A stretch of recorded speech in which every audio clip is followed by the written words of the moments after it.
our own Buroshiva Chakravarti, Buroshiva sir, to please come and felicitate.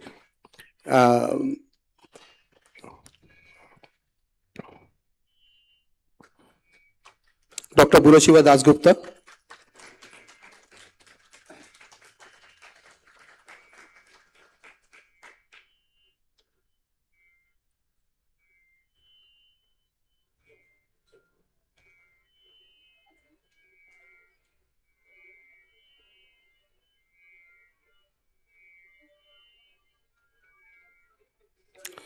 As we get on with the felicitation, let me give you a little brief.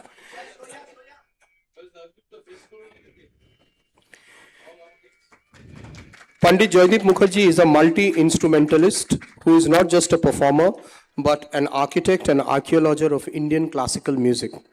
A virtuoso of the sarod, he holds 7 patents of various instruments. He is a recipient of the prestigious Ustad Bismillah Khan Yuva Puraskar from the Sangeet Natak Academy. Meanwhile, Professor Pinaki Chakraborty should not be left far behind. He is the winner of 10 consecutive AIU Yuva festivals.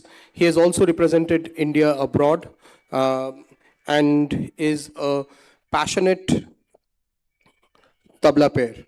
So, if I'm not wrong, Joydeep, you'll be playing Rag Pilu today, is it? Okay. So, without further ado, we'll begin.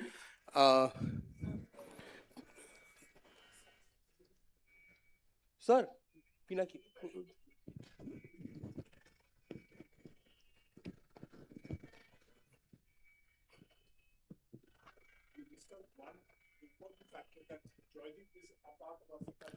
Achha, yes, Joydeep is also a faculty in the Journalism and Mass Communication Department.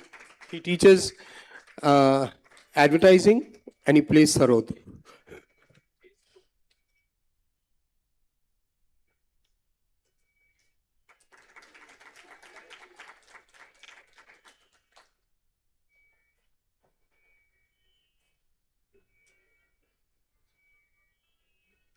Thank you, sir.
Hello. Yeah. Thank you, Joydeep. It was a beautiful presentation, as always. Thank you, Pinaki. We will go into the next phase of our inauguration program. As Joydeep and Pinaki takes their leave, we'll play a couple of videos, audio visuals. First, we will play the ICA logo launch video, and then the ICA welcome video. So just in a couple of minutes. And could we switch off the lights on the stage so that we have a clear...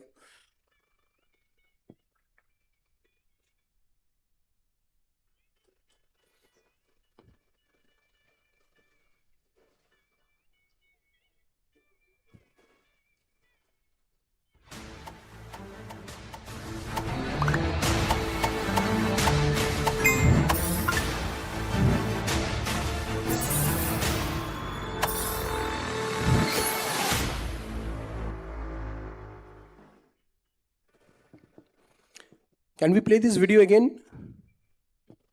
Once again, can we play this video?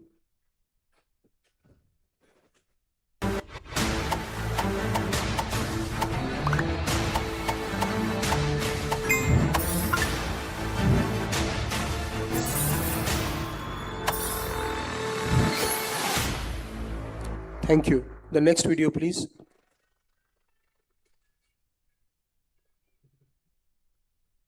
Welcome to Kolkata, the city of joy, where heritage, culture, and ideas have flourished for generations.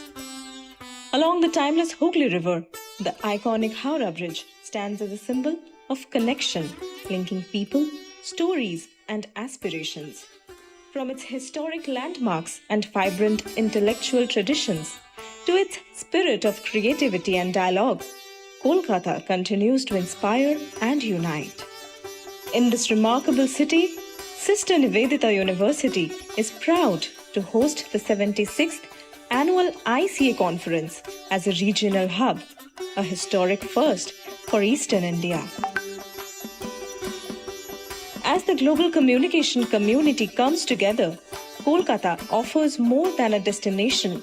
It offers a legacy of knowledge, culture, and connection.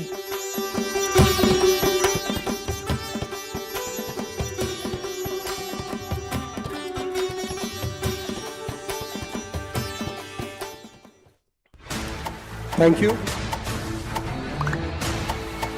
Can we have the lights back? We'll take a very short break because we need to rearrange the setup here on the stage. And we are coming back, say, in a couple of minutes. Can we have the curtains?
Hello. Distinguished guests, colleagues, scholars, and students, it is my privilege to welcome you to the inauguration of the ICA Regional Hub Conference, established in the spirit of the International Communication Association's 2026 theme, Communication and Inequalities in Context. This theme reminds us that communication is never neutral.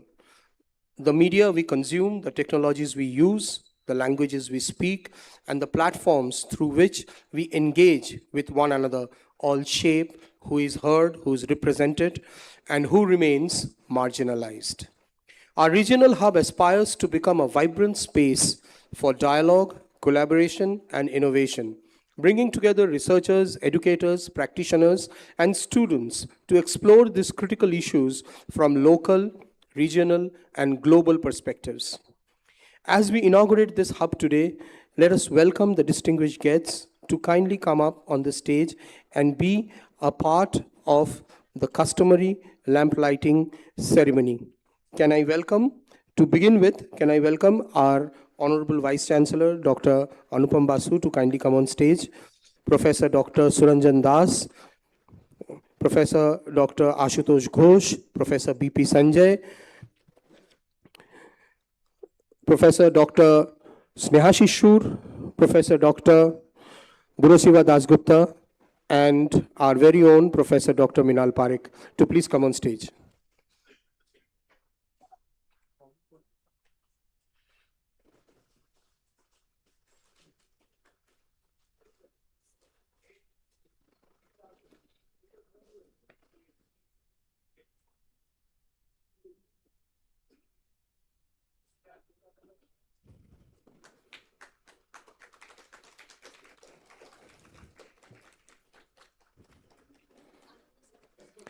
Ananda sir, please come.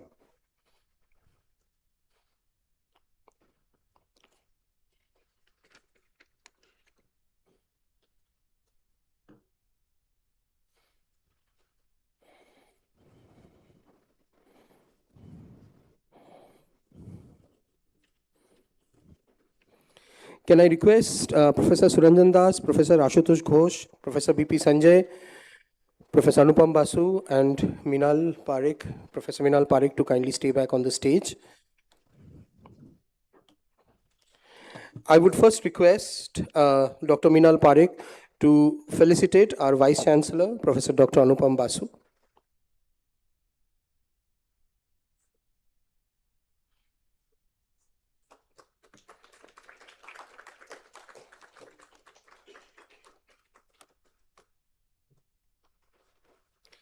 Can I request Professor Basu to kindly come and give his welcome address for the conference?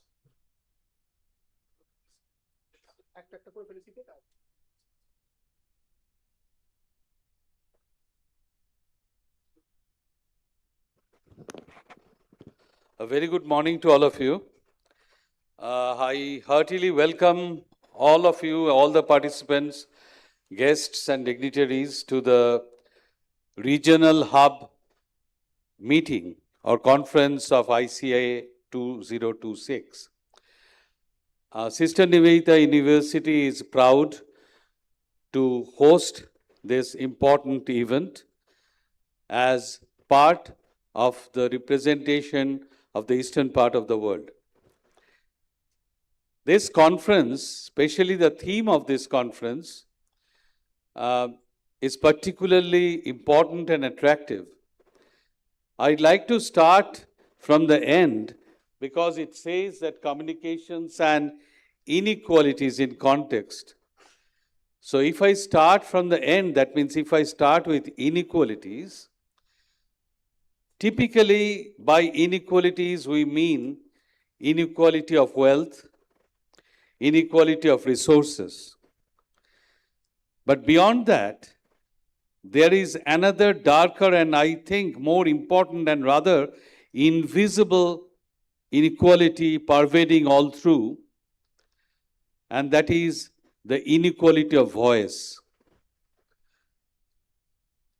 Everybody, all the strata, all the members of different strata of the society do not have the same voice to communicate, to vent out their opinion, to vent out their demands and needs.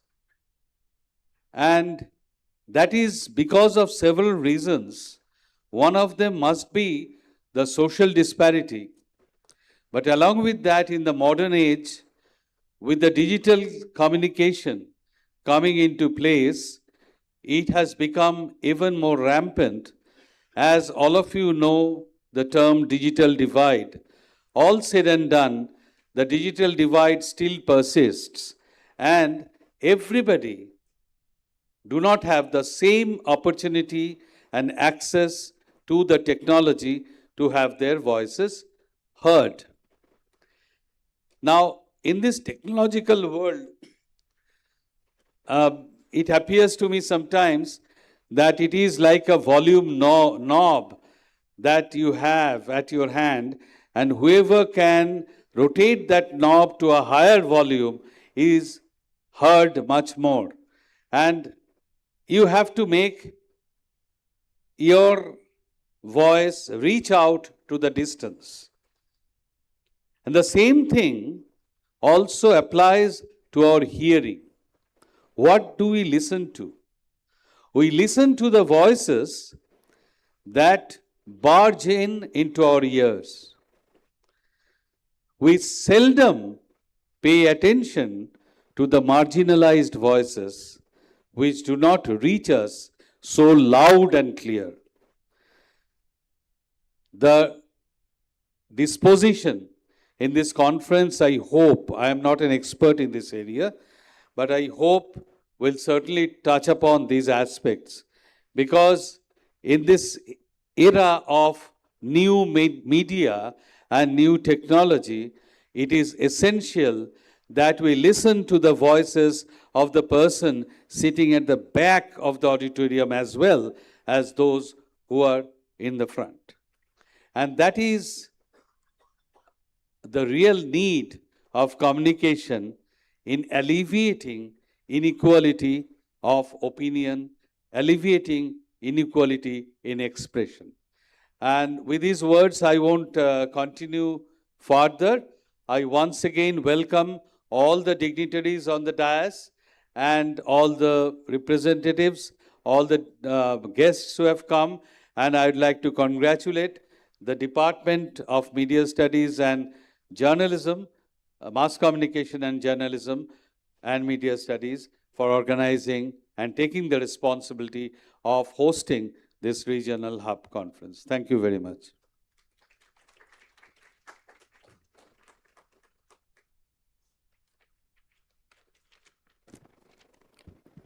Thank you, sir. Now, I would request Minal once again to do the honors to felicitate Professor Dr. Suranjan Das, Vice Chancellor, Adamas University, Kolkata, and former Vice Chancellor, Jadavpur University.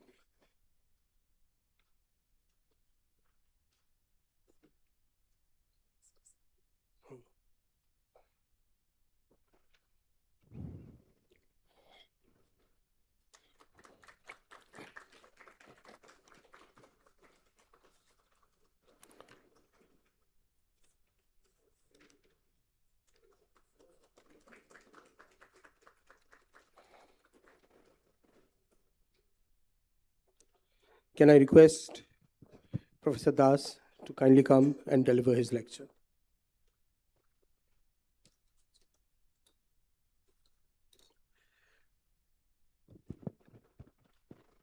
Professor Basu, Professor Ghosh, our distinguished chair of the organization which is under whose auspices this conference is being held, Minal. My distinguished colleagues from this university, I see Snehashish here, and of course, my very dear students. Could I first say a very big thank you to SNU, particularly to Dr. Minal Parekh for enabling me to participate in this very inaugural session of what appears to be a very fruitful conference. But at the same time, I am at unease, particularly in the presence of the distinguished panel. I have Professor Ashutosh Ghosh, one of the most distinguished scientists of the country, and my very worthy successor of my university, in Calcutta University, Professor Anupam Basu, an eminent computer scientist and academic administrator, currently heading the host university. And of course, Professor B.P. Sanjoy, an esteemed communication science expert and former Vice Chancellor of the Central University of Tamil Nadu. But here I am, a student from social science with no access to the widening contours of science and technology, let alone communication science. And yet I am here because it is very difficult to say no to my very good friend and colleague, Professor Dhrubajyoti Chattopadhyay, the current Pro-Chancellor of the university. But I do hope to do justice as best as I can to the problematic which has been chosen for the conference, and largely following the points with which Professor Basu ended. Let me start with the fundamental truth. And the truth is the following. History shows that communication has been an integral part of the human society. Of course, the mode of communication has changed along with the evolution of human society. But the element of inequality could be noticed in every form of evolution. The element of inequality in the communication system could be noticed in every form of human society. But once communication became integrated with technology, which Professor Basu mentioned, and more so with globalization, this element of inequality became more persistent and enduring. It is true that in the wake of the technological revolution, there was a promise of democratization. But as Professor Basu hinted at, this remains an illusion. Access to information, control over media production, and the power to shape narratives remain unevenly distributed. Communication systems are not neutral channels. They remain embedded within a highly disaggregated economic, political, and cultural structures based on class, race, gender, geography, and language. At one time, it was thought that the main obstacle in democratizing the IT world was the digital divide, to which again Professor Basu pertinently drew our attention. But recent scholars have demonstrated that this digital divide does not explain the whole scenario of inequality in communication system. To quote a very perceptive commentator, Jan van Dijk, I quote, "Inequality in the information society is only a matter of access to technology, is not only a matter of access to technology, but of skills, usage, and outcomes," unquote. This broader understanding reveals how structural inequalities have come to be embedded within the technological systems itself. And I would like to elaborate this point first at a general level and then focus on India.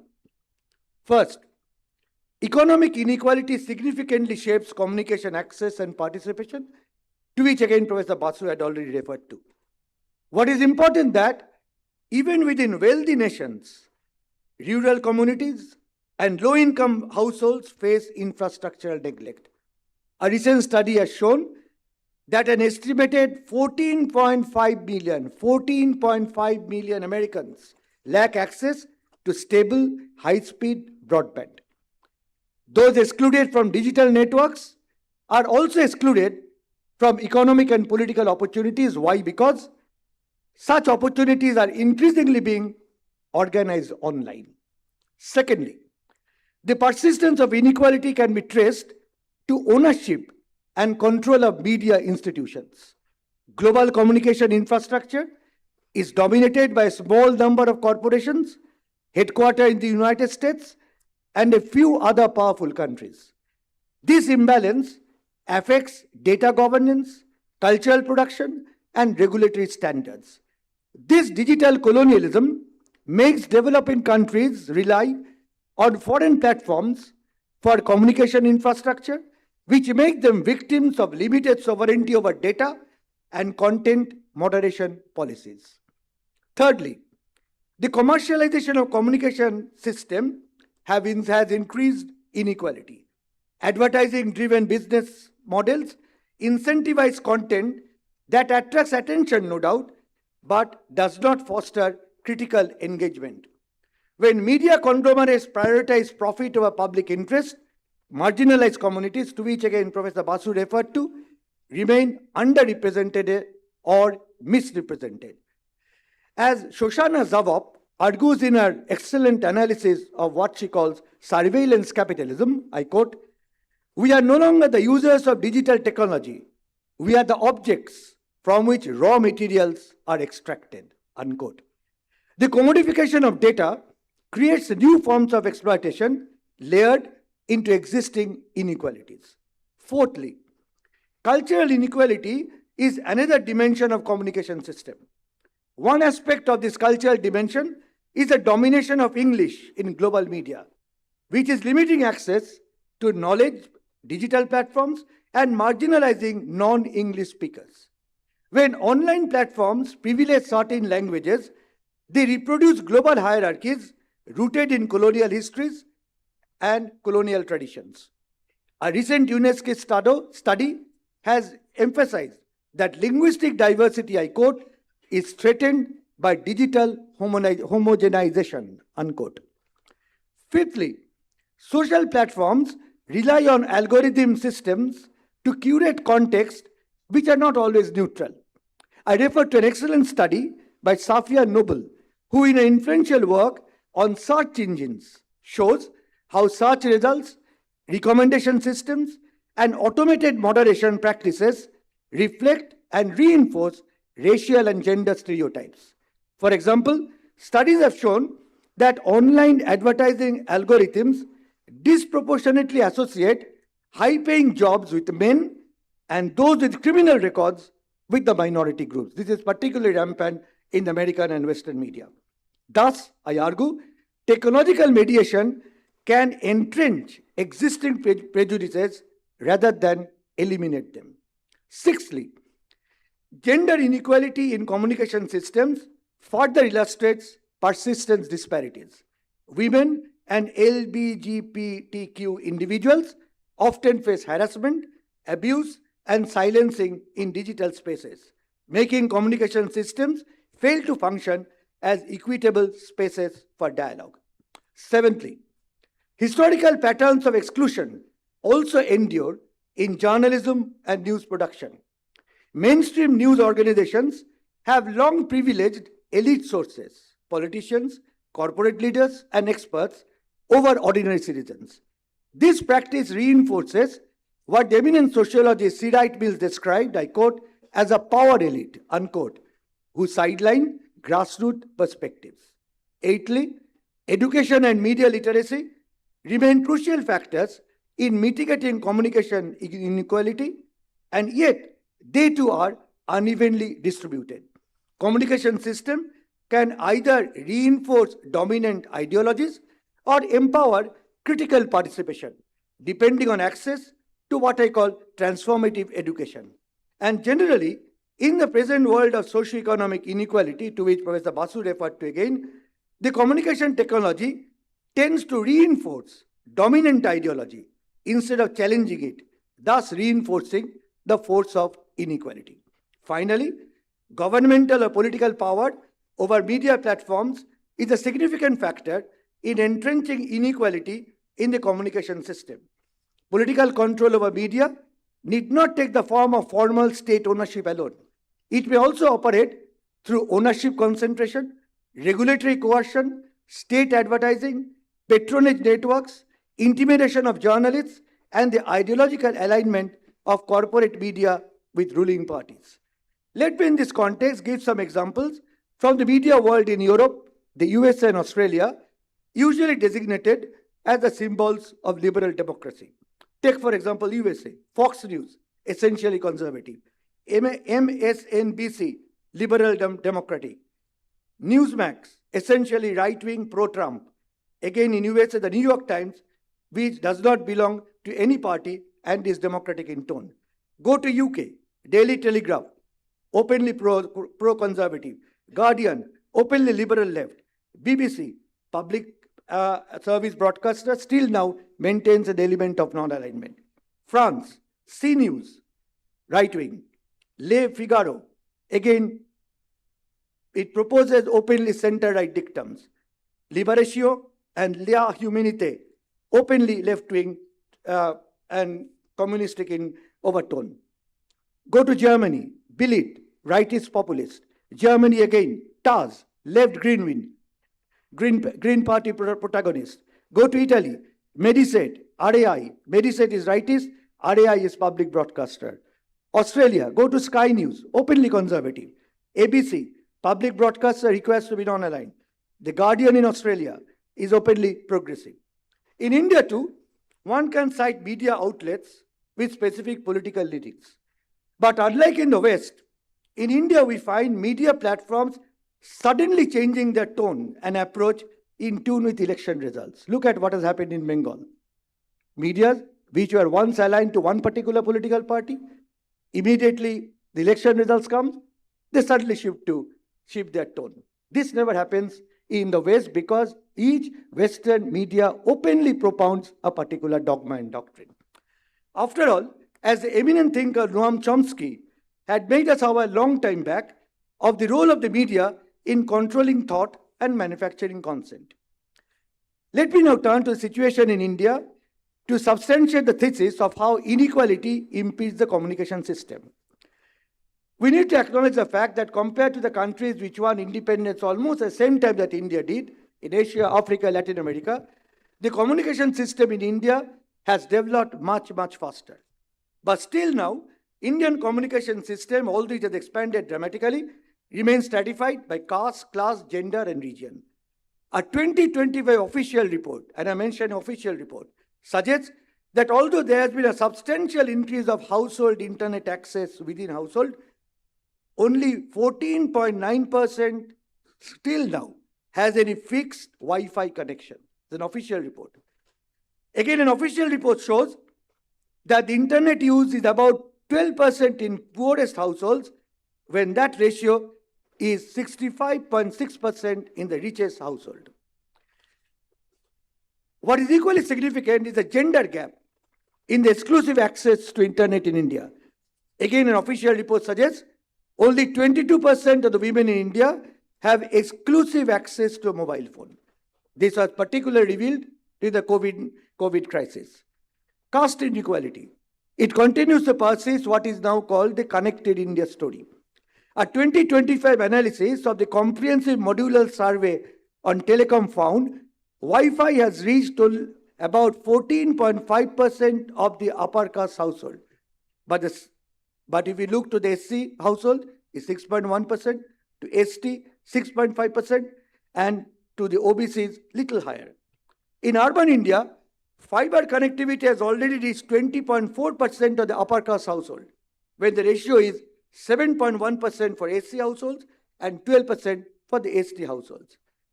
There's also caste and gender structural dichotomy within the media industry in India. A recent Oxfam survey has shown that 90% of the leadership positions in news media in India is occupied by the upper caste groups. Another report shows that 87% of editors and proprietors in top English and Hindi newspapers are men.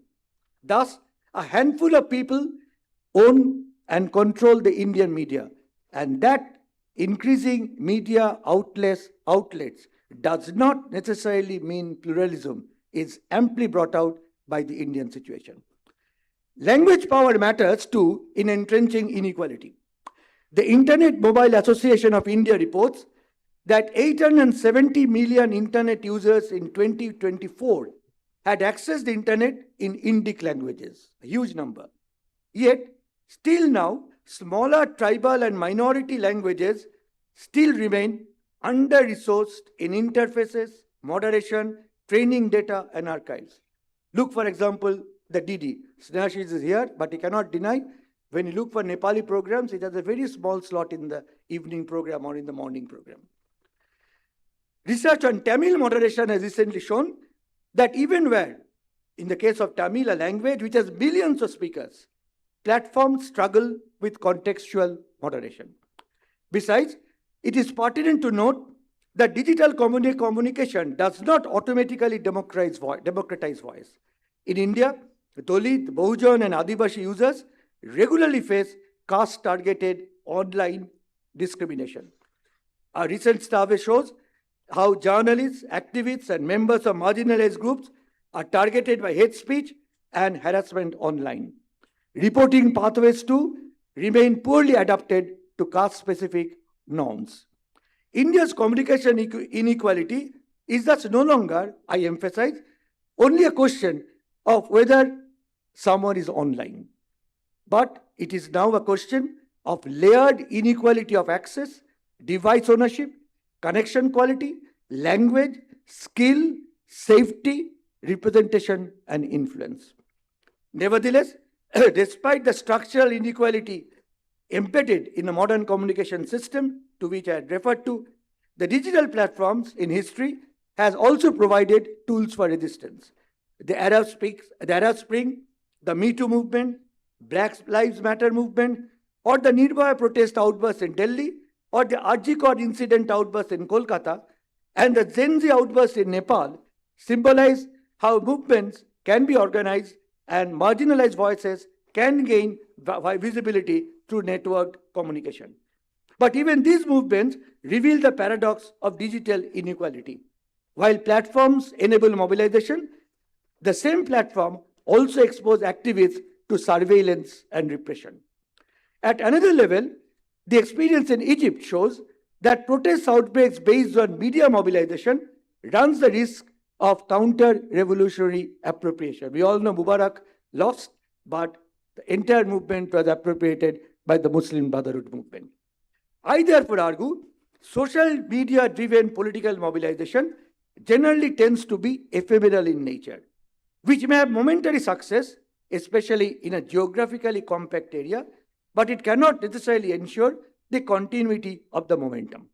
Of course, the recent Gen Z protest in Nepal, essentially driven by social media, which has resulted in the establishment of a new political regime, has raised new hopes for social media-driven political transformation, but we need to wait and see the long-term implications of this political transformation. Let me end with a provocative note. And you know, any seminar becomes successful when there is some amount of provocation. Pardon me if I am being too provocative. Let me refer to the two-letter English word, AI. Who would have imagined that the most charged phrase of today will not be about race, will not be about gender, will not be about colonial exploitation, but about a software program. And I say this in front of the two distinguished representatives from science and technology.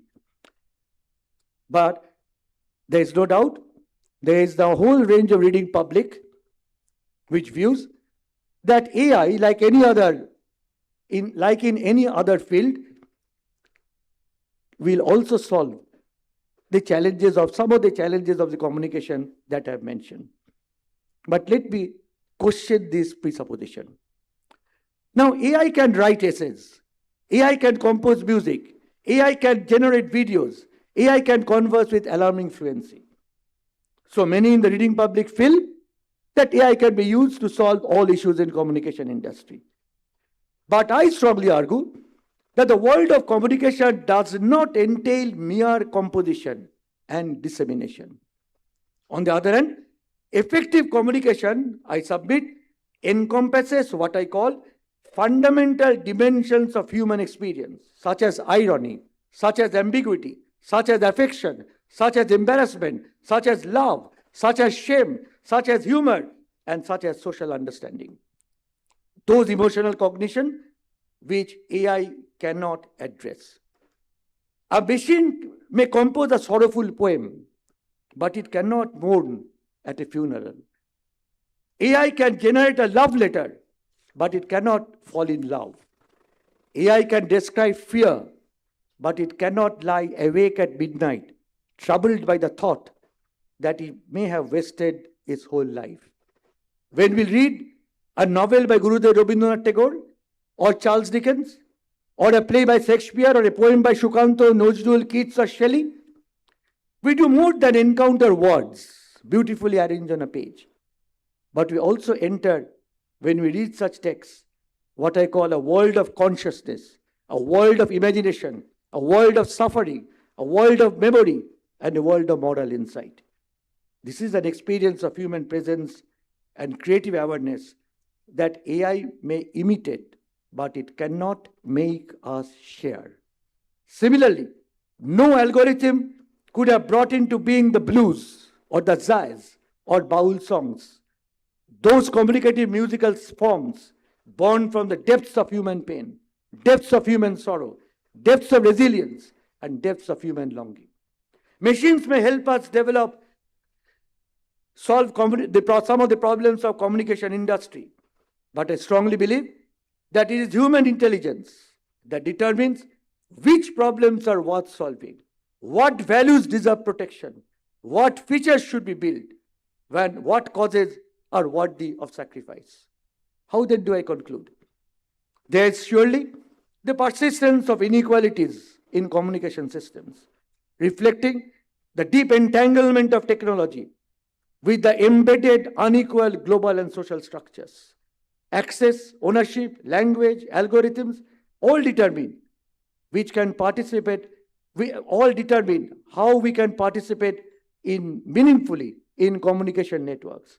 But at important conjunctures also, particular forms of communication can be channels of protest politics.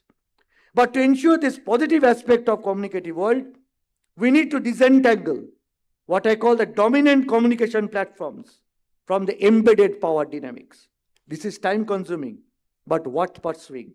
Remembering what Stuart Hall noted, and I quote, media are not simply a mirror reflecting reality, but a construction of it, unquote. And I'm sure this seminar will address this vital issue when they discuss inequality in the communication system. Let me stop by citing a quote from Noam Chomsky, whose work on media control made a fundamental contribution to our understanding of the relationship between mass media and society, which lie at the root of the context that has been visualized for the problematic chosen for the particular conference. And here is a quote from Chomsky. I quote, "The media in contemporary politics should force us to ask what kind of a world and what kind of a society we want to live in. And in particular, in what sense of democracy do we want this to be? A democratic society or not?" Unquote. Let this quote be the guiding spirit of this seminar. And with the seminar, every success. Thank you very much.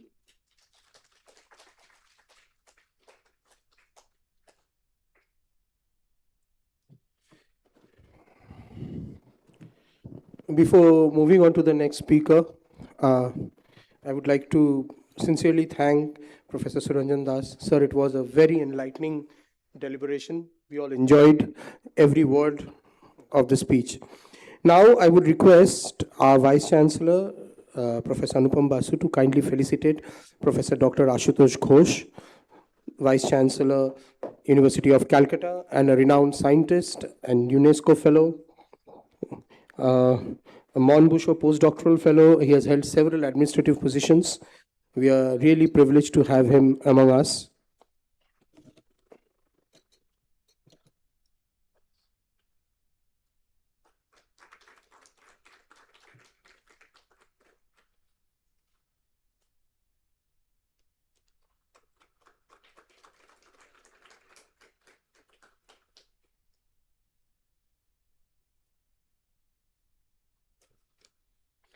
Now I would request Professor Ghosh to kindly come and give his deliberation.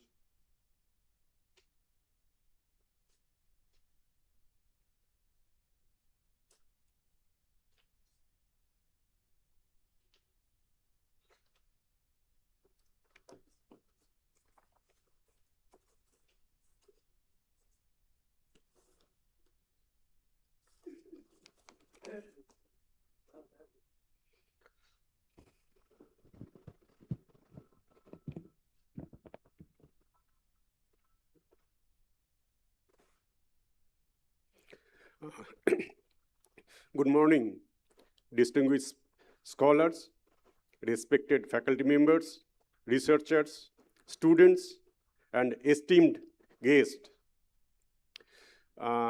It is a privilege to be part of this important academic gathering and to have the opportunity to speak on the theme communication and inequalities in context. I would like to thank the organizer for inviting me to participate in this conference, which brings together diverse perspectives, one of the most pressing questions of our time. But I must admit, I am among all the speakers, I think, arguably, I am the speaker who has worst quality of communication. My communication skill is very poor, so I think the organizer made a mistake inviting me to speak in this seminar. So please excuse me for my very, poor communication skill. The relationship between communication and inequality has become increasingly central to understanding contemporary society. Communication today is not merely about the transmission of information. It shapes how society imagines themselves, how opportunities are distributed, and how identities are formed, and how power operates in everyday life. We often think inequality in economic or political terms. However, inequalities are also produced, reinforced, and sometimes challenged through communication systems. Who has access to information? Who has the ability to speak and be heard? Which languages dominate public discourse?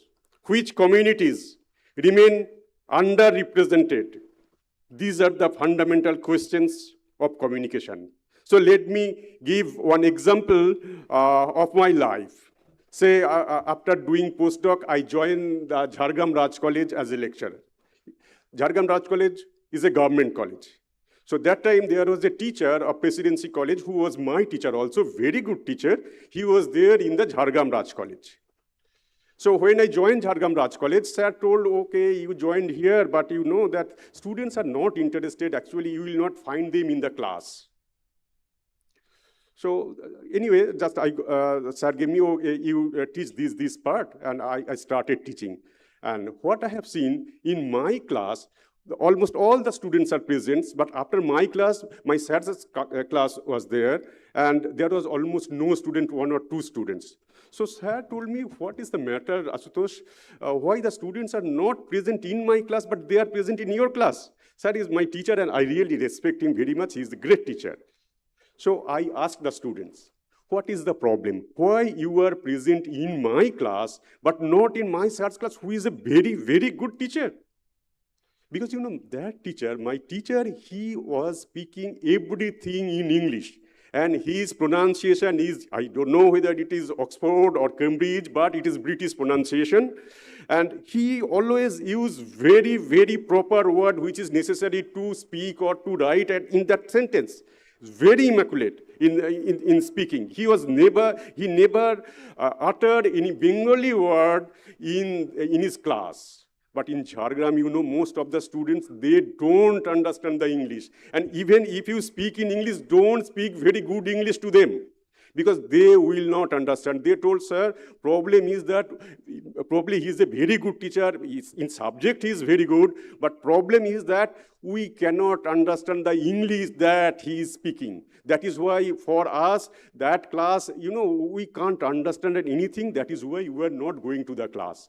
So I told sir, can you speak a little Bengali in the class, or maybe not so good sentences there in the class, maybe short sentences. Maybe the sentences is not, very simple word. Sir told, the word is very important in a sentence. If I change the word, if I make it simple, the thing what I want to say, that, that will not be communicated. But problem is that whenever we are, I think what I want to say you, whenever we are communicating anything, we have to think who are the audience, to whom we want to say that thing. It is very, very important.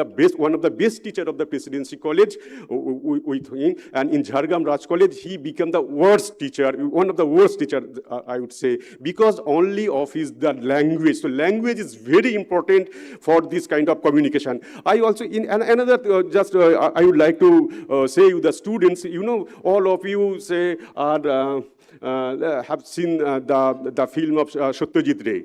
If I asked, so when we were students, when the research scholar, we always used to ask which film of Satyajit Ray wanted to, is the best for you, or you think which one is the best. It depends on who is the, how, because Satyajit Ray, or any filmmaker, he wanted to give a message through his film to the audience. That is very important. So for me, I would say, I really told everyone that my best film is the Aparajito. But most of our friends, especially who are from the urban life, for them the Charulata or Upur Sangsar, maybe at the young age, these are the best films. For me, frankly speaking, I always got inspired. I am a person from the village. I know how the students in the village, they are studying in the school. For me, Aparajito is one of the most inspiring film to me. I have seen this film more than 20 times. But I am really very saddened. I feel, I become very sad after seeing Upur Sangsar. Because for me, Upur Sangsar, where is that struggle? That boy, that Aparajito, my hero, he just succumbed to this pressure. I really became very sad. And to be frank, Charulata, I didn't like at all, because this is not my problem. It does not give me any message, Charulata, because that problem is totally different. I am not at all interested in this problem. So what I wanted to say you know, the audience is very important. To whom you are saying, and which language you are saying, and what is your background, what is your position in the society. All these things are very important. Whenever you want to do any kind of communication, you have to think all this. Anyway, let me now say something. The digital age has undoubtedly expanded opportunities for connectivity and participation. Yet, just I would like to say one thing, we have seen the Professor Suranjan Das, even after, even before 4 or 5 years, he was not using WhatsApp message, not WhatsApp. And it was really a problem for us to communicate with him.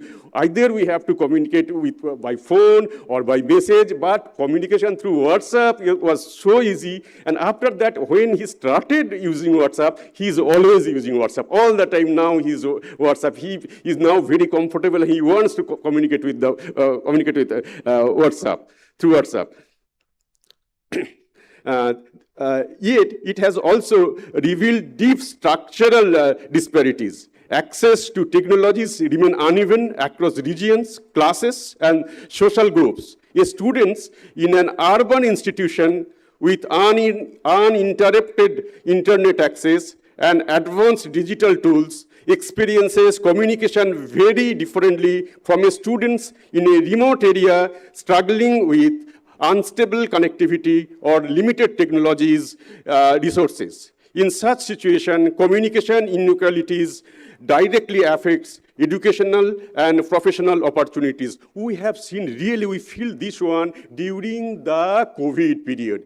That time when the students who are residing in a remote village, actually they told, sir, we cannot listen we don't have the internet connection, because all that time, most of the classes were online, so always they complain. But the students from the cities or where there is a good internet connection, they never complained. They were really rather more comfortable with the online classes. But communication inequalities extends beyond access alone. It also concerns visibility and representation. In the contemporary media environment, algorithms increasingly influence what becomes visible and what remains invisible. Certain languages and forms of expression dominate digital spaces, while many regional and local voices struggle for adequate representation. A user searching for academic or educational content in English may encounter an abundance of resources, while comparable material in many Indian languages may remain limited. This creates not only a digital divide, but also a linguistic and intellectual divide. We may observe similar patterns in economic life as well. A small business in a metropolitan city with professional digital outreach can rapidly expand its audience through online platforms, while equally skilled artisans or entrepreneurs from smaller towns may remain excluded from wider visibility because they lack access to the same communication network and digital literacy. Communication systems, therefore, increasingly shape economic participation itself. The phrase "in context" in the conference theme is especially significant. Inequalities do not exist in isolation. They emerge within particular historical, cultural, linguistic, and institutional contexts. In societies such as India, communication operates within immense diversity. We negotiate multiple languages, multiple cultural identities, and vastly different levels of educational and technological access. Therefore, communication theories and frameworks must remain attentive to local realities rather than relying entirely on universal assumptions developed in very different social settings.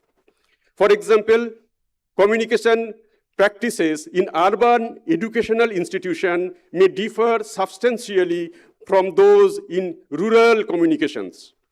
Similarly, the experience of digital participation varies greatly between generations, professions, and regions. Such differences remind us that communication must always be understood within specific social context.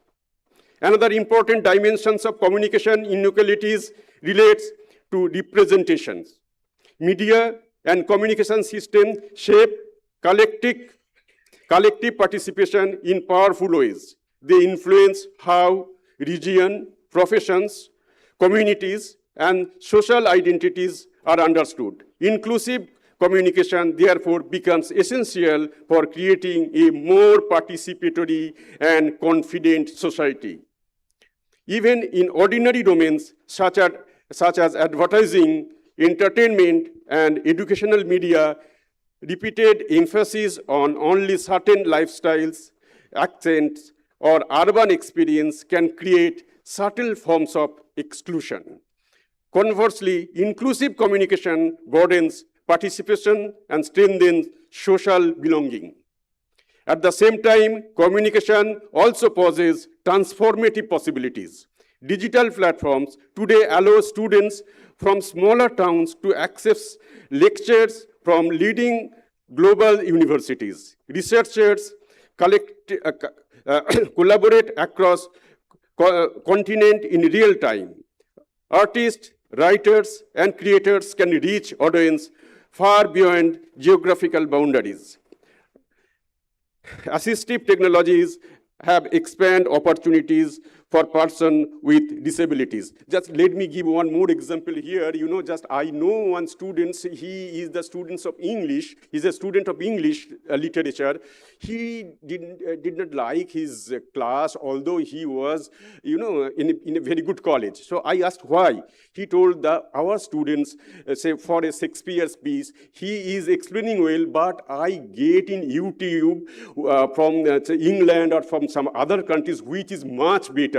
It analyzes it much better, and there is much more in-depth analysis. So I like to hear this YouTube instead of going to my class. So now all these things are available. So all the teachers or everyone should think that we have to compete with the digital. In digitally everything is available, and we have to be a teacher, and we have to compete with them. We have to make ourselves attractive to the students. It's very important, for the teacher-student communication, I would like to say. Open access academic initiatives have made knowledge more widely available than ever before.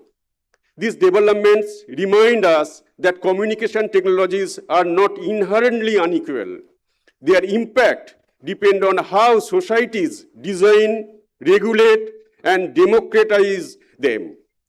This places an important responsibility upon academic institutions and scholars. Universities must not merely observe technological transformation. They must critically engage with their social implications.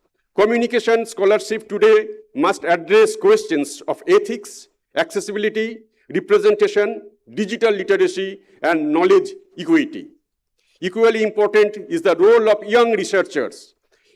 Emerging scholars are examining rapidly changing communication environment shaped by artificial intelligence, algorithm-driven media systems, digital cultures, streaming platforms, and online communications.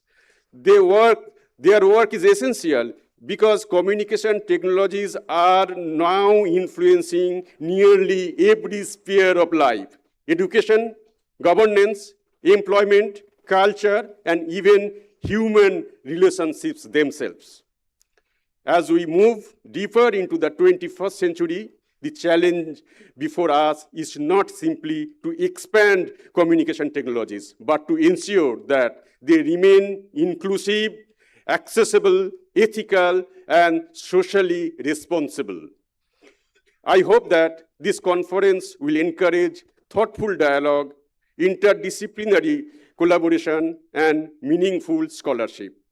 More importantly, I hope it will inspire us to think communication not merely as a technical process, but as a deeply human process connected to dignity, participation, and social inclusion. I thank the organizer once again for this opportunity and extend my best wishes for a productive and intellectually enriching conference. Thank you very much.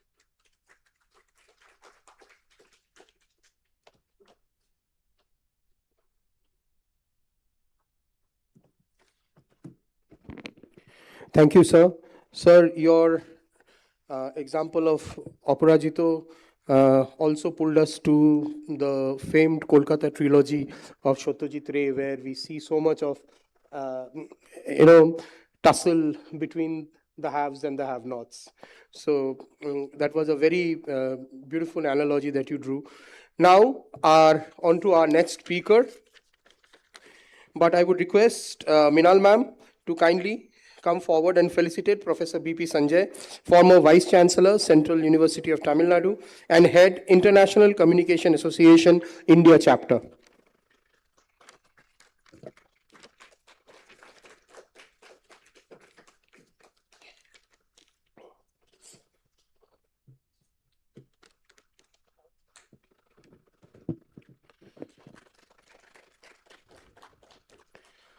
Sir, we are eagerly waiting to hear from you. Can we have your keynote address?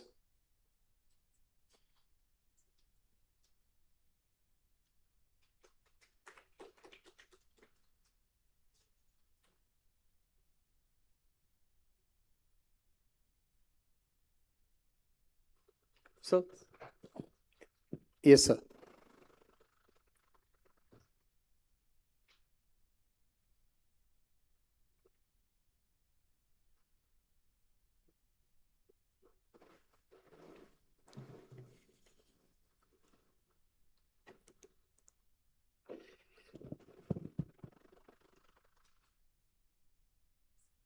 Eminent panelists on the dais, distinguished delegates, resource persons, and participants. It's indeed my privilege to be with you this morning. And it's also a culmination of months of dialogue, discussion, and interaction with Professor Minal and her colleagues in planning for this major event, the ICA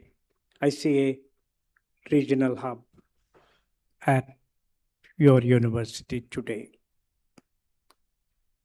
It's an happy occasion because this would be the 5th year in a row that India is hosting a ICA Hub conference.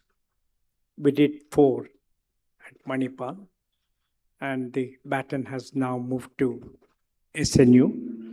And congratulations and felicitations, Minal and team, for the excellent preparation and months and days of agony, consultation, and whatnot.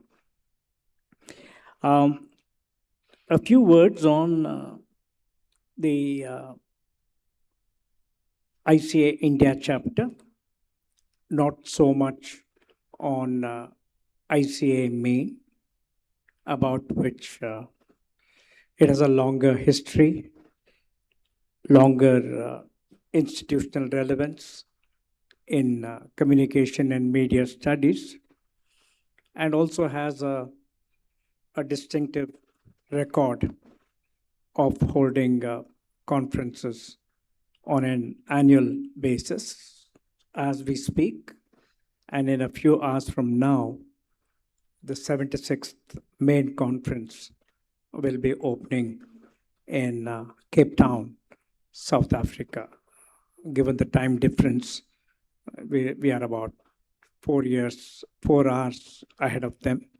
And they will be also similarly engaged in the inaugural activities very soon. ICA India chapter is stepping into its 3rd year of existence. It's a unique way of organizing a chapter. We are what we call as a virtual institutional mechanism. We don't have a brick and mortar office, no PIN code, no Aadhaar verified institutional metrics. But we all met at Indian Institute of Information Technology at Delhi. And thanks to Noshir, who will be speaking to us very soon, and his efforts, the India chapter was provisionally launched. It was launched with a well-intentioned objectives of academic network, objective of promoting research, objective of promoting emerging scholars, and trying to address their scholastic, epistemological, and other concerns. And also recently, we have also taken the initiative of organizing masterclass for the ICA chapter network. All these activities have, over the past 3 years, lent some credibility to the intention of the chapter as well as its next course of action. We are looking at institutions like Sister Nivedita University and a host of other distinguished academics who are in various institutions to try and take this forward. Try and take this forward because media and communication education in the country and elsewhere is a constantly evolving field. Academics or academic institutions do not necessarily freeze at a particular point. They grow. They grow from year to year and they develop their own insights and perspectives, which may be relevant, may not be relevant. At times, communication might be over celebrated, and at times it might be underutilized. The full force of potential of communication of what it is today. If we go back to our students' days, we were always imagining the whole notion of what the communication ecosystem would be in the decades ahead. People like us and many people who are of my age group or slightly younger have grown from very elementary forms of media systems to what my previous speakers spoke about, a whole new world of digital ecosystem. All the speakers have highlighted the amplification of voice, which is a very important concept. Who gets to speak? Whose voice is heard? We all say that having a device in our hand means power to us. We always thought empowerment is device. No, empowerment is not device. Today, if you look at the spread and access of mobile phones, technically, numerically, it runs beyond the population. But the question here is not only who has the devices, two, who has the ability to use the full potential of the devices, and three, what happens to the question of inequity, inequality. Now, these are terms that are not just academic or semantic. India is a contextual example of various kinds of social, economic, and perhaps not so much of technological inequality. We still believe that the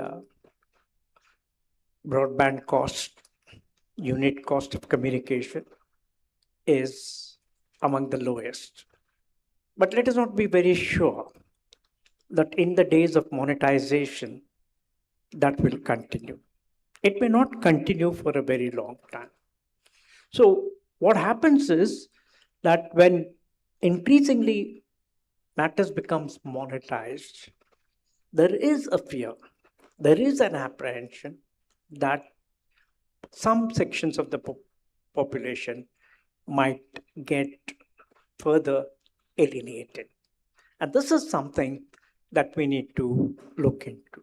Now, why I am bringing this contextual example is that always the question of power, the question of access, the question of equity had all bothered us. My senior colleague and contemporary, Professor Anand Mitra, is there. We have all talked about it in the 70s and 80s. The questions remain the same. Who has the power? Who is communicating? The media might be small, the media spread might have been small, but still those in power spoke. Those in power came to, perpetuate the political and economic order. So the political economy questions remain. So in this context of questions remain constant, but the context keep changing.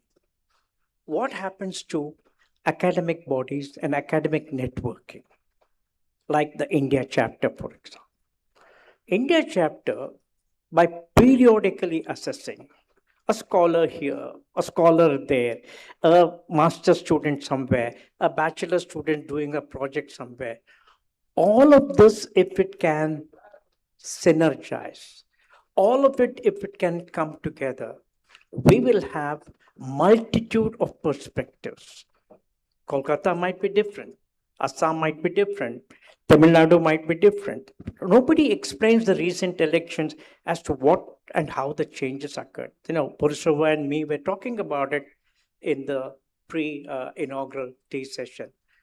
How can you rationalize and give an intellectual response to election and electoral politics in India? I think it defies any amount of academic and critical thinking as to what is happening. But a student in you, an youngster in you, might have that spark of a thinking and say, no, this is exactly what has happened. This is exactly how the phone was used. This is exactly the message I saw on the phone. That might have had a multiple and a cascading effect on the voters. Things always don't come from the ivory tower of our rooms in universities. Things can come from students who are on the field. So ICA India chapter sincerely believes that by building a emerging scholarship and an emerging intellect at all levels, communication and media education in the country today is from +2 onwards to PhD. You have almost about 1,200 to 1,300 institutions in the country focusing on media and communication. They are all hues, of all colors, of all types.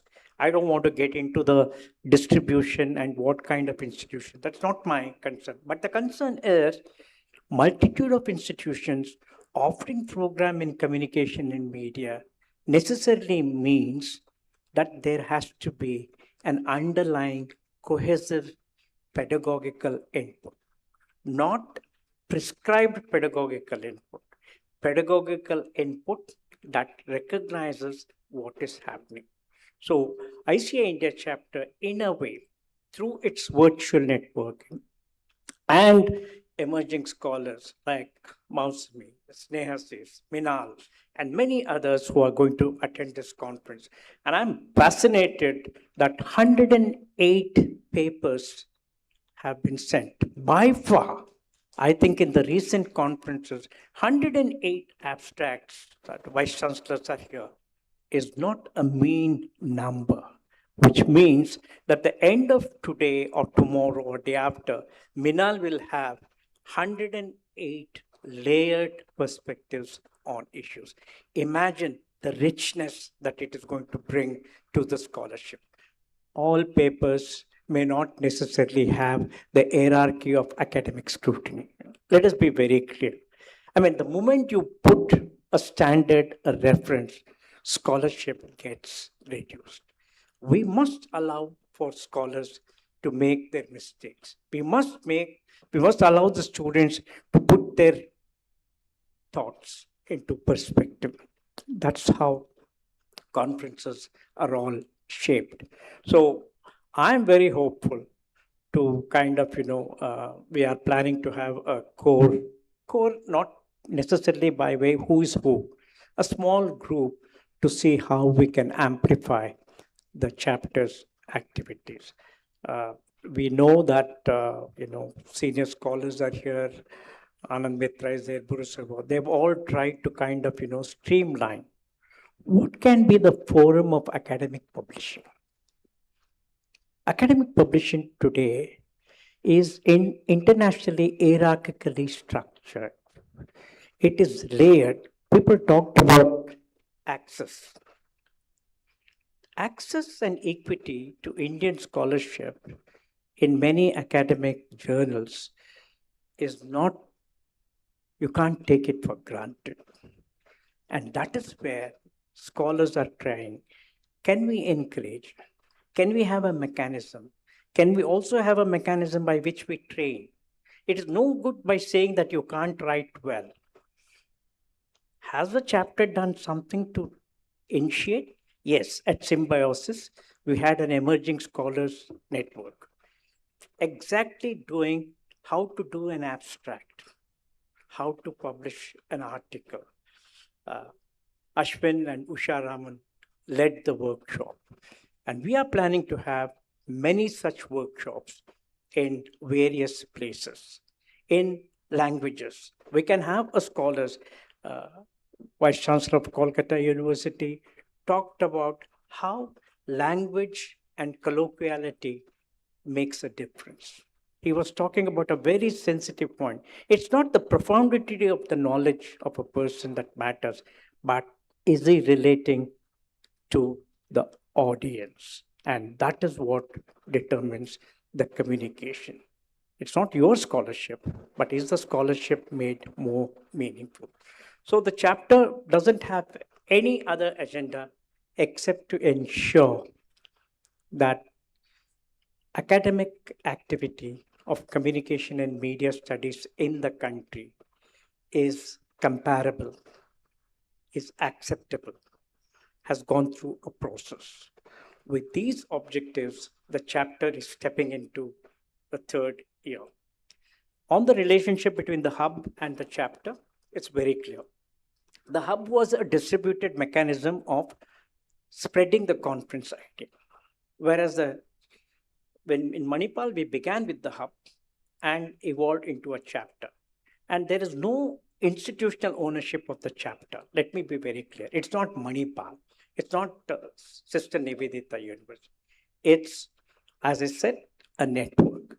And we do hope that an opportunity like this will, give us more scope for enlarging the activities of the chapter. On the theme of the conference, my three predecessors have laid out a teaching perspective, a technological perspective, and a sociological perspective.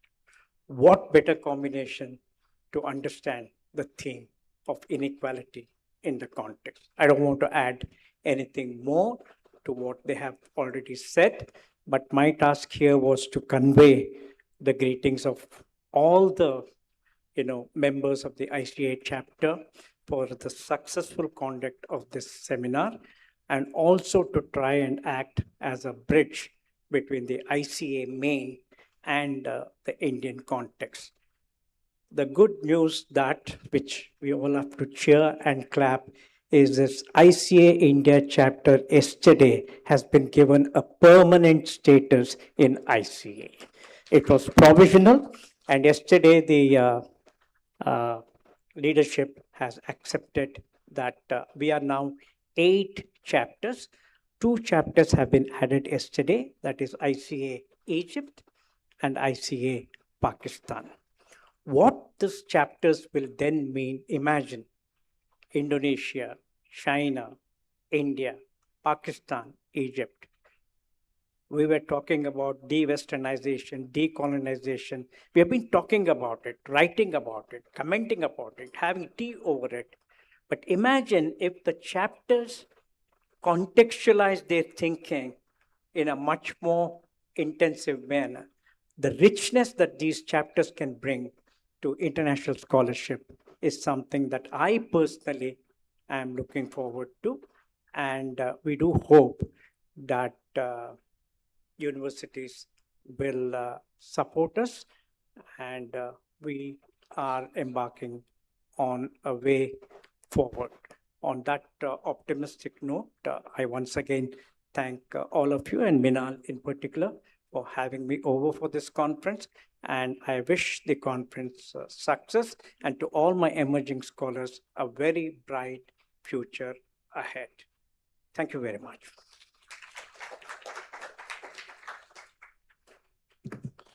Thank you, sir. The day becomes more special when we hear such good news. Now, I would request my professor, Dr. Snehashi Sood, to please come up on stage and felicitate Dr. Minal Parikh.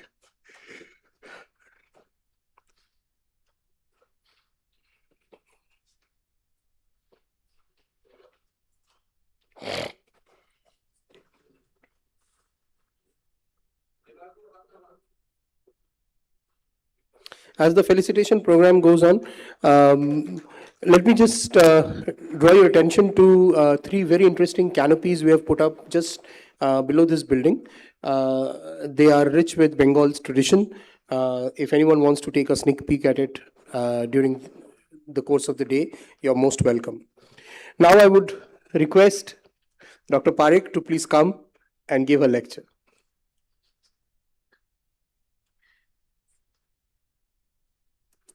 So, very good afternoon to all the scholars present here. The program committee of ICA, I can see many of them sitting in the front row.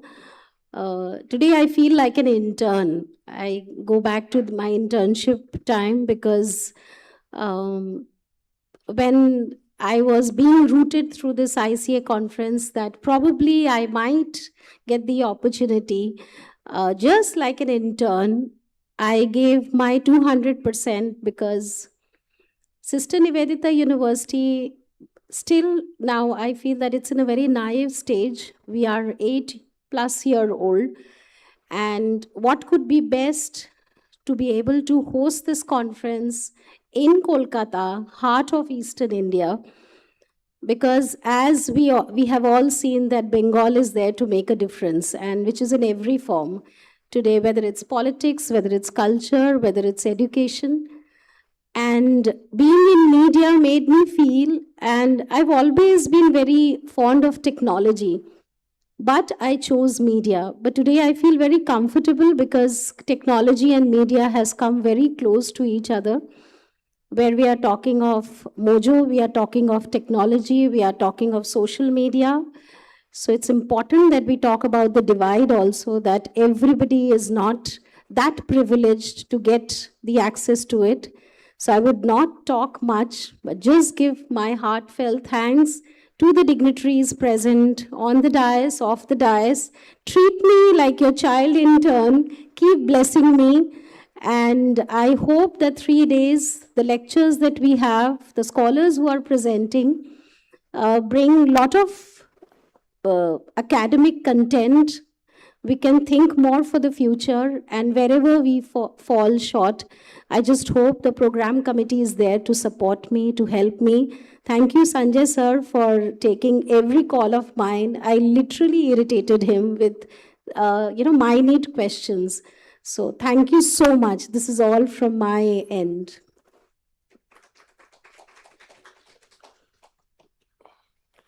Thank you, ma'am. I would now request the dignitaries to kindly take their place on the first row. We need to remove the chairs a little bit because we need to play the virtual recorded message of Professor Noshir Contractor. So I would want everyone to see it. Sir, apna jodi first. Can I have the volunteers to please remove the chairs to the side?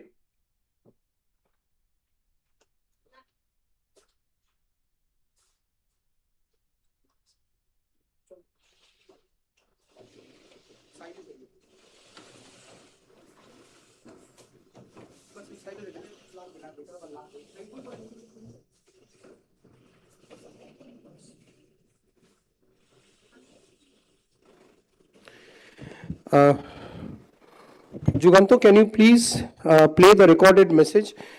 First, dim the lights on the stage of Professor Noshir Contractor, Jen S. and William J. William J. White, Professor of Behavioral Science, Northwestern University. So,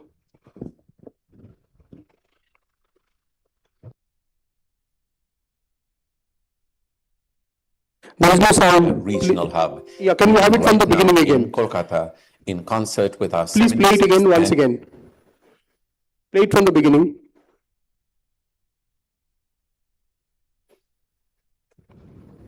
I am delighted to welcome you to the 2026 ICA India Regional Hub, meeting right now in Kolkata in concert with our 76th annual conference in Cape Town, South Africa.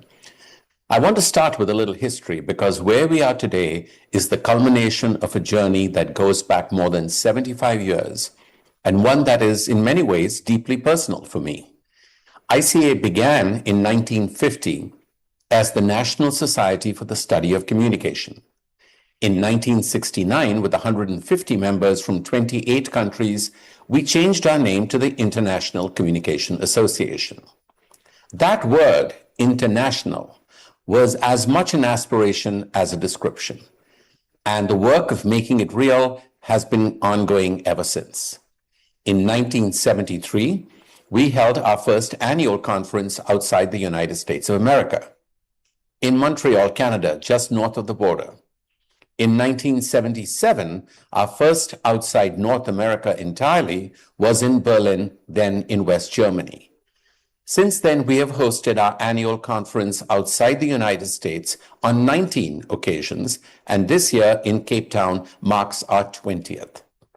We've launched regional conferences, beginning with our first in Lima in Peru in 2006, including some in India, and have held in all 25 of them to date.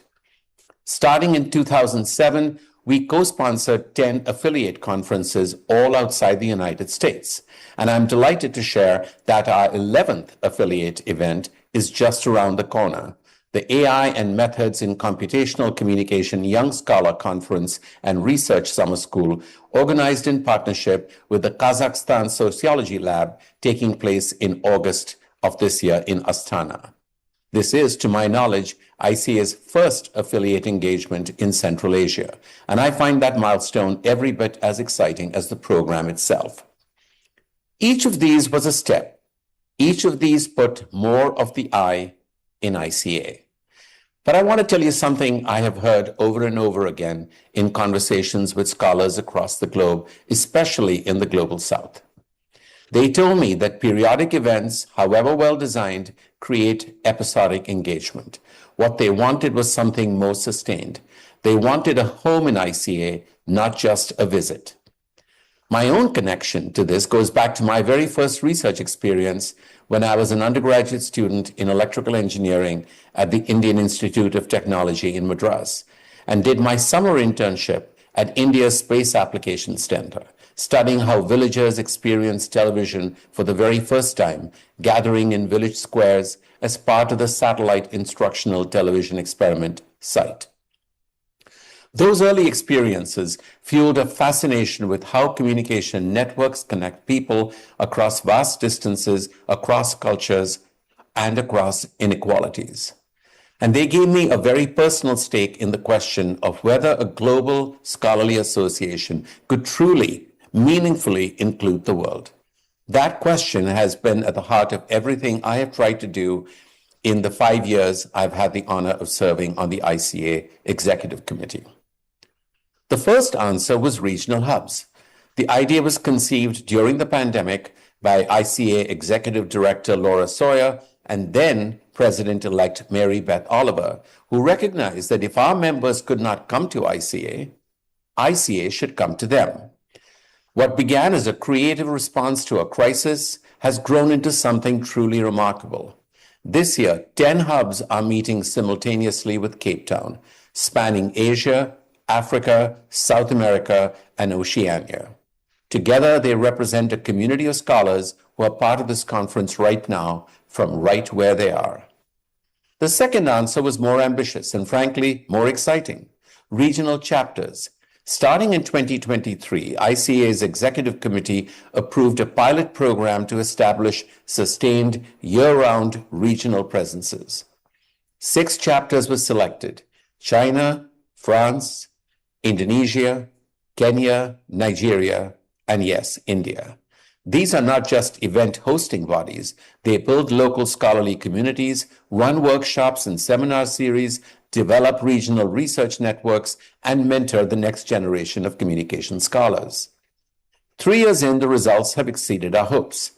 In October 2025, for the first time in the 73-year history of our association, all 6 chapters convened together at the 25th ICA Regional Conference in Hefei in China.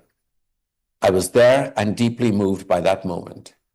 I'm honored to share that the ICA Executive Committee has recommended making regional chapters a permanent part of the ICA family.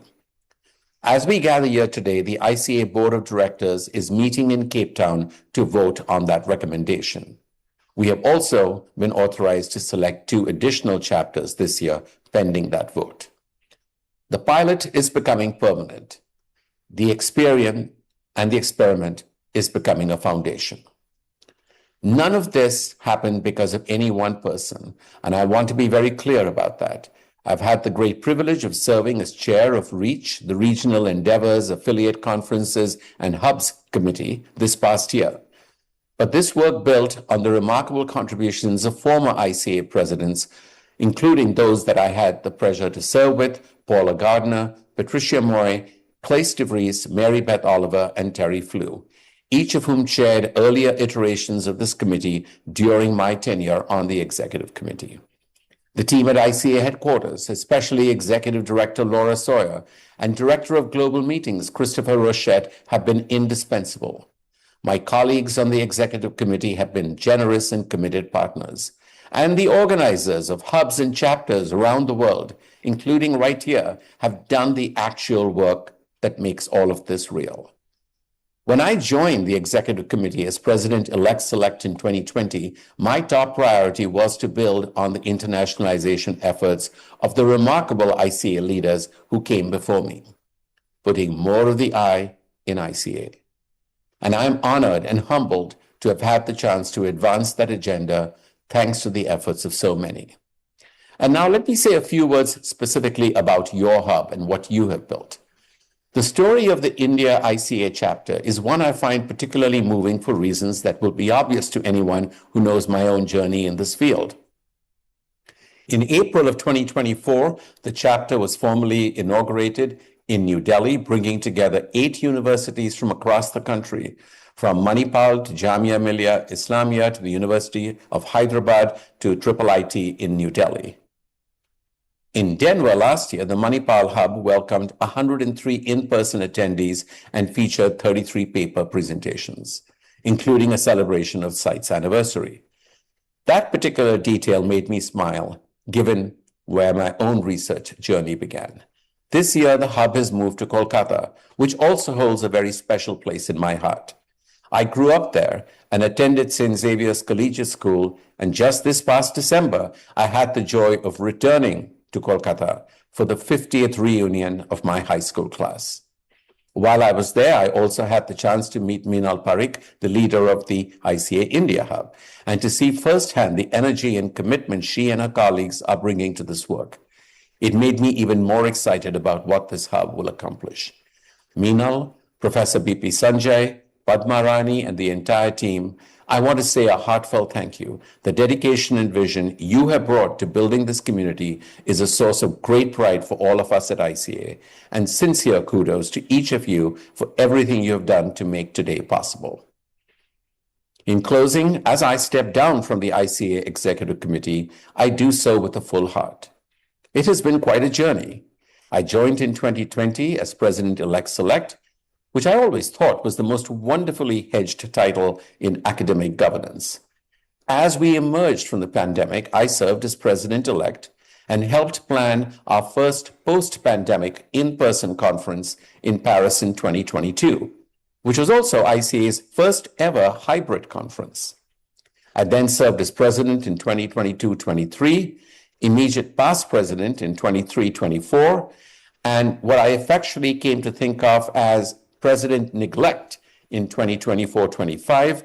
This past year, I've served in what I can only describe as the president reject phase of the life cycle. I'm only joking. And at the end of this 2026 conference in Cape Town, I will complete the full arc and become officially president eject. I leave with great memories, deep gratitude, and I will confess just a touch of wistfulness. The next generation of REACH leaders, of chapter organizers, of hub conveners will take this further than I could have imagined when I joined the executive committee in 2020. There is still, as I have often said, a great deal of room for the I in ICA to grow. And I want to share one more thought that is close to my heart. It is my dream that before long, one of the participants joining us today from one of these hubs will continue to engage with ICA, will serve in its leadership, perhaps even on the executive committee, as I've had the privilege of doing, and will continue to champion the cause of the I in ICA. That to me would be the most meaningful measure of success for everything we have tried to build together. I have been privileged to play a small part in that journey. Thank you for being part of this community. Thank you for being here today. I hope you enjoy the regional hub. And thank you most of all for being living proof of what putting the I in ICA actually looks like. Thank you.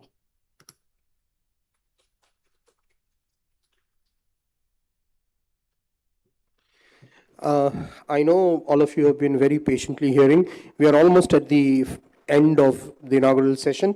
We will end the session with the formal launch of the Book of Abstracts.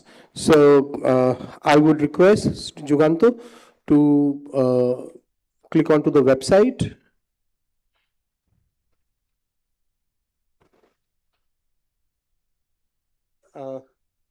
Just, yes, release abstract book. Yeah, please click there.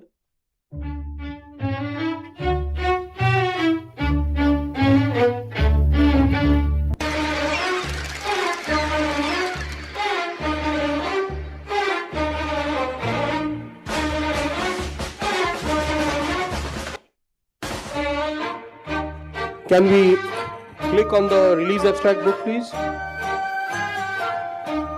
Please leave it like that. So this is the Book of Abstract.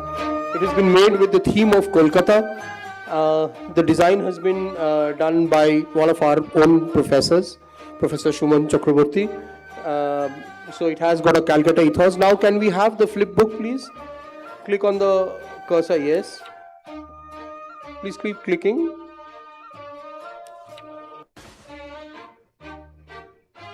Please click a few more pages.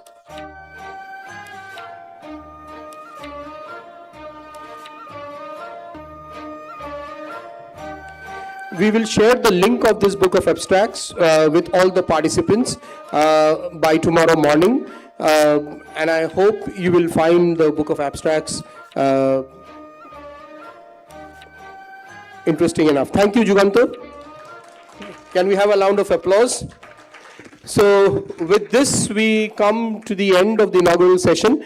I would request Minal ma'am to kindly take the dignitaries on the front row for the launch of the exhibition and be quickly back here. In the meantime, we'll take a 15-minute tea break.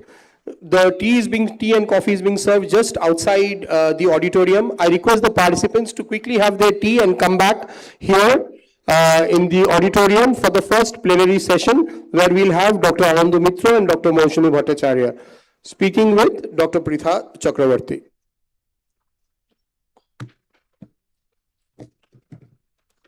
Ebar housekeeping ke ji.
Hello, hello, hello, check, check.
Hello, hello, hello, hello, hello, check.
Apratim, can we request the participants to kindly come back and settle down? We'll begin the first plenary session.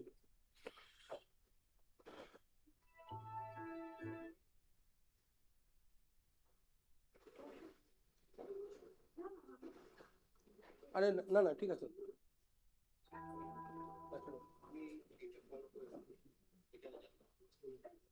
Ananda sir তুমি এটাতে চলো পাশেরটাই চলো ও ওখানে ও চলে মিঠা মাঝখানে আছে ঠিক আছে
दिखाए ना दिखाए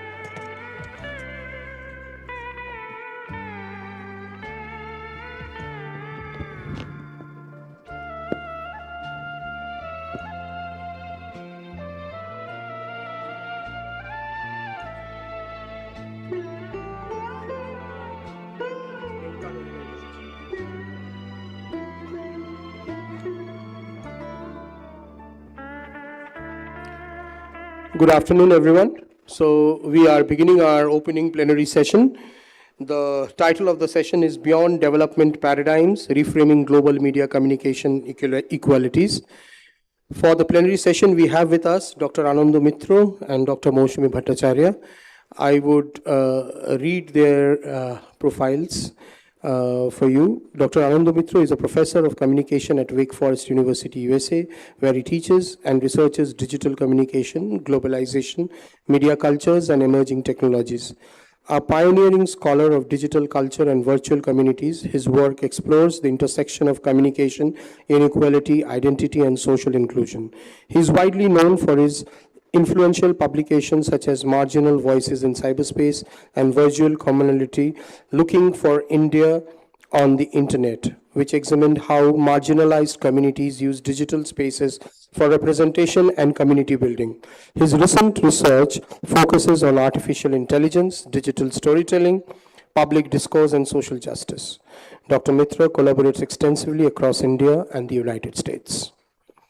Now, Dr. Moushumi Bhattacharya is an associate professor and in charge of Center of Journalism and Mass Communication at Vishwa Bharati Shantiniketan. With more than 2 decades of experience in teaching and research. Her areas of expertise include gender studies, digital journalism, convergent media, public relations, media education, and mobile communications. She has received prestigious fellowships from ICSSR and IAWRT FOKUS, Norway, and was selected for the US government's SUSI Scholars Program in Journalism and Media. An active member of leading international academic bodies, she contributes extensively to research, publishing, digital literacy initiatives, and projects promoting gender equity and media development. But most importantly, she was my classmate. And the moderator for the session is Dr. Pritha Chakravarti. Pritha, can we have you on stage? She is an associate professor with the Department of Journalism and Mass Communication, Sister Nivedita University, has a very storied academic background, and we would now request Buro Shiva sir to kindly come up on stage and felicitate Dr. Anando Mitra.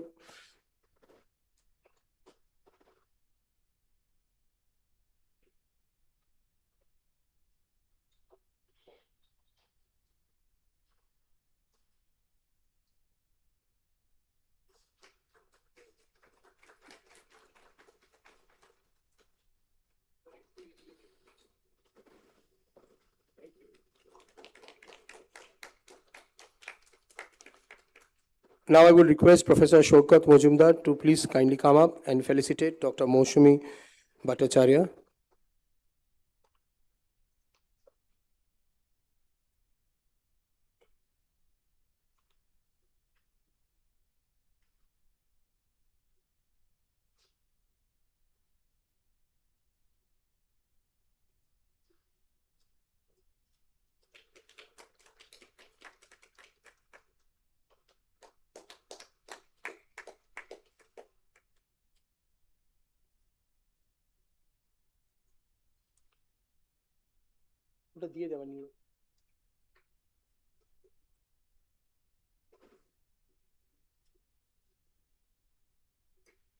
Now I would request Shaukat to stay back and felicitate Pritha.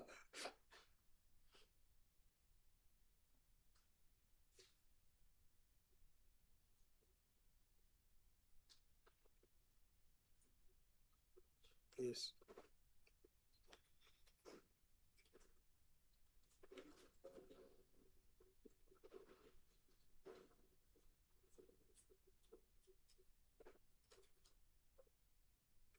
Now I hand over the session to Dr. Pritha Chakravarti for her introduction, and please carry on.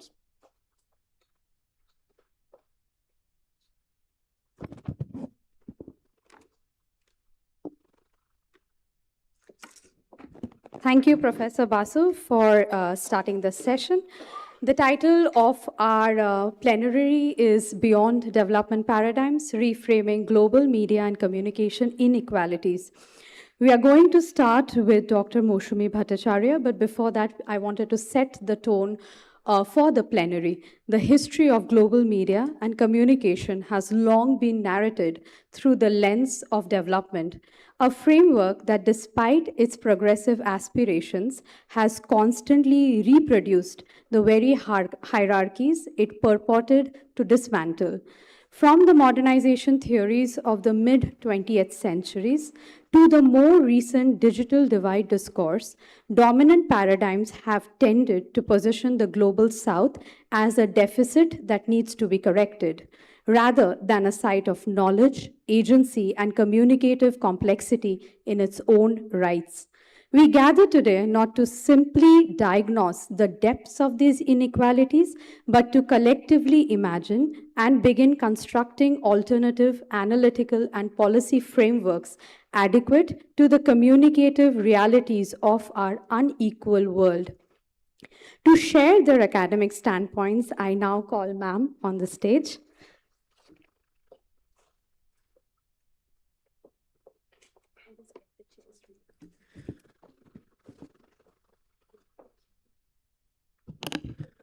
Thank you so much, Pritha.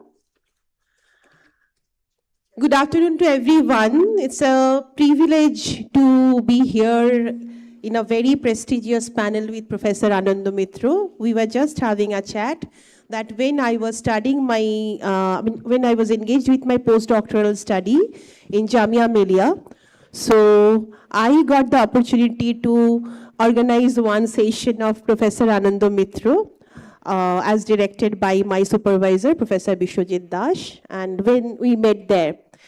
And thanks to the organizers, Professor Minal Parikh, Professor Budoshib Dash Gupta, then Arindam Basu, Shoikat Mojumdar, three of us, we studied together. And other team members, I can see Jumur, Pritha is there, I can see Apratim, who happens to be my very dear research scholar. And yes, the students and other presenters. So without wasting any time, I will get into the presentation, my presentation, and thanks to Professor Ananda Mitra, he has allowed me to speak first. So the conference theme, communication and inequalities in context, is important as we have understood by the deliberations in the inaugural session. So it invites actually us to speak deeper questions. By this time we already, by the way, I have forgotten to mention Professor Debojyoti Chandu. He's a very, dear senior to me. So he's also here. So these sessions invite us to ask deeper questions whose context shapes communication, whose voice travels, whose knowledge is recognized, whose suffering becomes visible, and whose silence is normalized. Inequality today is not only about whether a person has access to a newspaper, radio set, and mobile phone, or an internet connection. In the inaugural session, both the professors, Professor Shuranjan Das and Professor Ashutosh Ghosh, they have explained it. So it is also about the power to produce meaning on platforms, control data, shaping algorithms, influencing visibility, and define what actually counts as knowledge. So the central argument which I wish to place before you today is this: global media and communication. The slide, please. Next slide. Oh, I can also do this, right? Okay, thank you. So the global media and communication inequalities cannot be adequately understood through development paradigms alone. They must be reframed through power, history, political economy, gender, technology, ecology, and epistemic justice. I am not going to explain this because Professor Shuranjan Das has clearly explained this in his lecture. As I come from Vishwabharati, this theme acquires a special meaning for me. Rabindranath Tagore did not imagine knowledge as a one-way flow from the powerful to the powerless, from the center to the margin, or from the so-called developed to the so-called underdeveloped. His vision was grounded in dialogue between cultures, between the local and the global, between nature and the classroom and human life, between the village and the university, between creativity and social responsibility. Tagore understood communication not merely as the circulation of information, but as a civilizational encounter long back, and we are still discussing this. A society where the mind is without fear must also be a society where people can speak without intimidation, which is a very common phenomena these days, access knowledge without exclusion, disagree without violence, and participate in public life without being silenced by class, caste, gender, race, language, geography, or algorithmic invisibility. So this is very important, and this gives us our first important lesson. Communication for equality cannot begin with arrogance. It must begin with listening.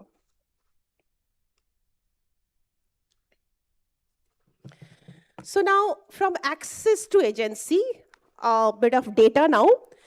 So with a very important global figure, according to the International Telecommunication Union 2025 estimate, 2026 they have not released yet, around 6 billion people, nearly 3/4 of the world's population are now online, yet 2.2 billion people remain offline, most of them in low and middle income countries. The report also reminds us that even where people are connected, disparities in quality, affordability, and digital skills continue to shape how they benefit from digital technologies. At first glance, the expression of connectivity appears to be a very good success story rather, but the deeper question is what kind of connectivity, for whom, under what conditions, and with what power.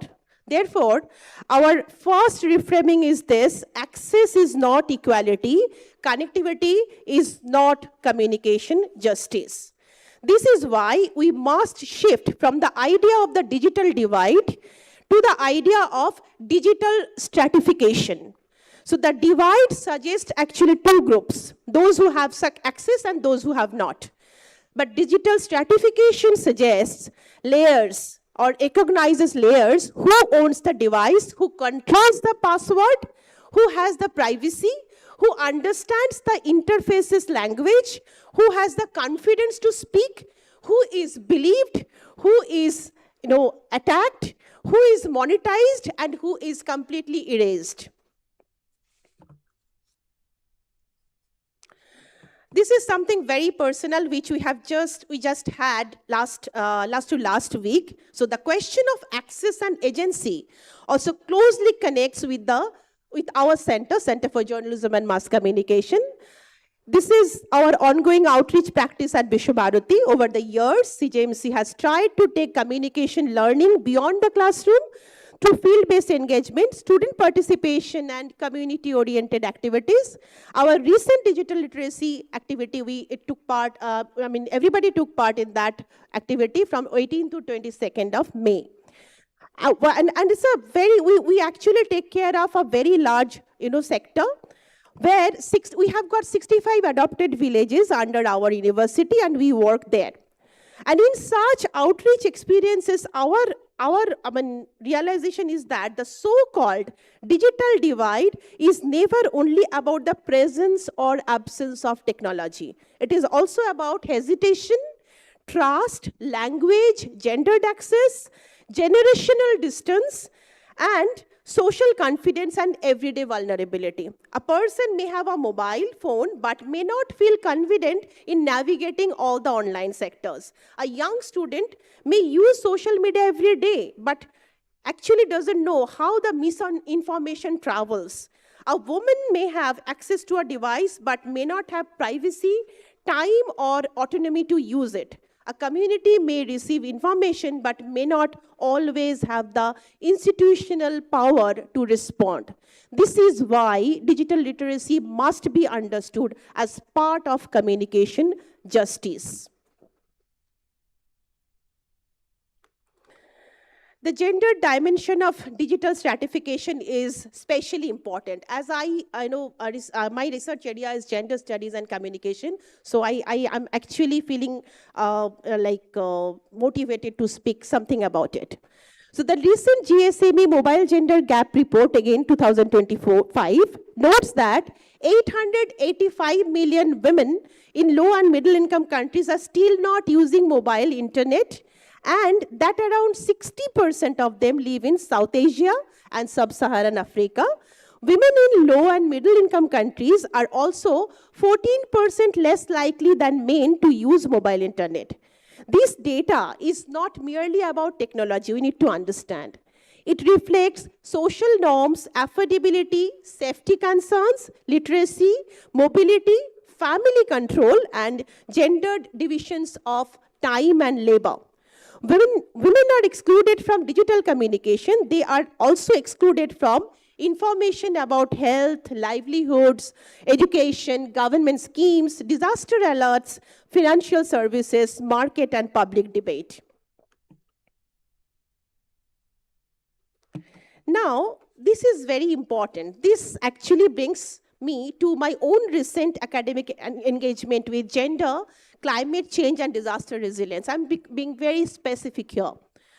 So particularly through such scholarly responses, and we have got contributions from 14 countries of the Asia-Pacific area. That experience strongly reinforced for me that climate vulnerability is never only environmental. It is communicative, it is gendered, it is regional, institutional, and very, very, very deeply political. Across the Asia-Pacific, the climate crisis does not appear as a single uniform experience. It is lived differently in coastal communities, riverine settlements, island nations, mountain-area regions, indigenous territories, agrarian societies, and informal settlements. The question is not only who faces floods, cyclones, heat stress, erosion, displacement, or livelihood loss. The question is also who receives early warnings in time, who understands the language of risk communication, who has access to mobile phones, radio, community networks, or local governance structures, who is consulted before disaster plans are prepared, who is represented in media narratives after a disaster, whose knowledge is dismissed as informal or non-scientific. Now, let us turn into the media system. So around the world, journalism is facing a very, very, very big crisis, as we all know, in terms of freedom, viability, and trust. UNESCO reported that at least 68 journalists and media workers were killed in 2024, with conflict zones proving especially dangerous. The broader global evidence also shows that environmental journalists, conflict reporters, and public interest journalists are increasingly vulnerable to intimidation, violence, and legal pressure. This reminds us that communication inequality is not only about audiences, it is also about communicators. Who can report safely? Who can investigate power? Who can ask uncomfortable questions? Who can survive economically while doing public interest journalism? So this is something very important. At the same time, we must not romanticize legacy media. Traditional media systems have also reproduced inequalities, urban bias, elite language, caste blindness, patriarchal framing, stereotyping of minorities. So the task, therefore, is not to choose between old media and new media. The task is to build plural, accountable, inclusive, decentralized, and ethically governed communicative ecosystem. Today, a handful of global technology corporations control the larger parts of the communication infrastructure through which people receive news, express identity, organize movements, conduct business, and encounter the world. These platforms are not neutral carriers. They are commercial systems built on data execution, data extraction, behavioral prediction, and attention capture. So this is one of the great paradoxes of our time. The expansion of expression has coincided with the concentration of communicative power. And here, artificial intelligence adds another layer, actually, to this debate. AI is entering news production, translation, content moderation, search, education, governance, advertising, and public communication. It promises efficiency and scale, but it also raises concern around bias, labor displacement, misinformation, surveillance, linguistic exclusion, and epistemic dependency. Another neglected dimension is the ecological cost of digital communication, which is very important. We often speak of digital media as clean, immaterial, and frictionless. But data centers, devices, rare earth minerals, electronic waste, and energy consumption remind us that the digital has a material body. UNCTAD's Digital Economy Report 2024 emphasizes the need for environmentally sustainable and inclusive digitalization. It notes that digital technologies and infrastructure depend heavily on raw materials, while the production and disposal of devices along with growing water and energy needs, are taking an increasing toll on the planet. This means that communication inequality is also embedded in global supply chains. The benefits of digital life may be enjoyed in one part of the world, while mining, waste, labor exploitation, and ecological damage are borne elsewhere. So, a smartphone is not only a communication device, it is a map of global inequalities, which we all should understand. Now, let me briefly propose 5 shifts. From access to energy, we must move beyond counting devices and connections. We must ask whether people can use communication technologies meaningfully, safely, and creatively. Second, from representation to the voice and authorship, it is not enough to include marginalized people as subjects of stories. They must become storytellers, editors, researchers, filmmakers, data collectors, and theorists of their own realities. Third, from participation to the power. Participation is often celebrated, but not all participation changes power relations. Communication justice requires institutional change, not symbolic inclusion. Fourth, from global models to contextual knowledge. Communication policy and media theory must take the lived construct of the global south, indigenous communities, small languages, and rural publics, women, queer communities, persons with disabilities, and climate-affected populations very seriously. Context is not background. Context is theory. As I move towards my conclusion, I return to the phrase beyond development paradigm. So going beyond development does not mean abandoning development. It means to deepen it.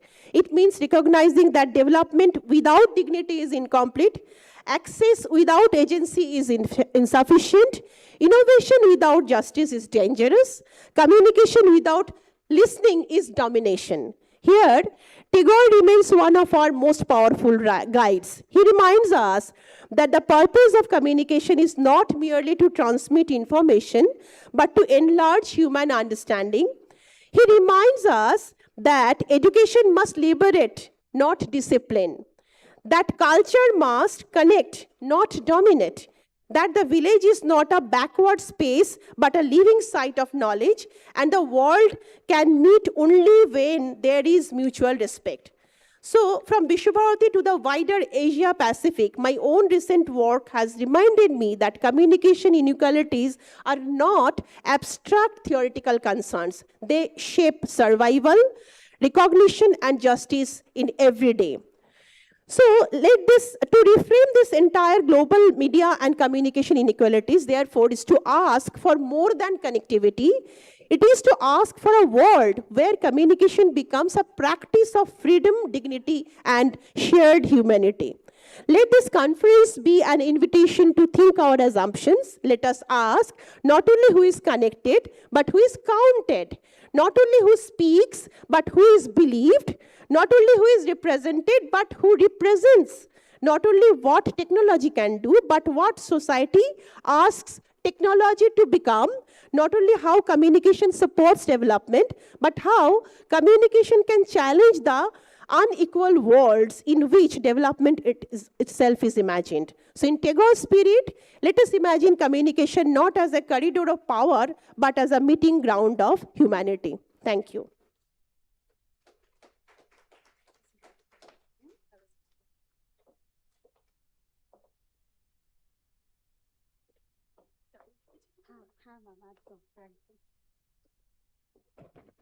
Thank you, ma'am, for the strong arguments you set for the open plenary.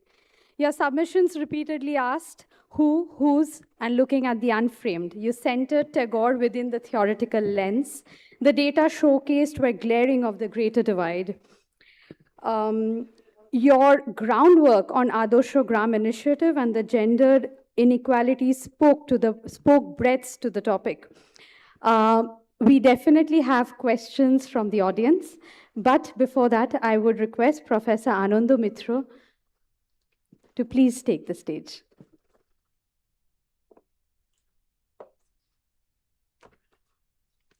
Thank you. Thank you, Preeta.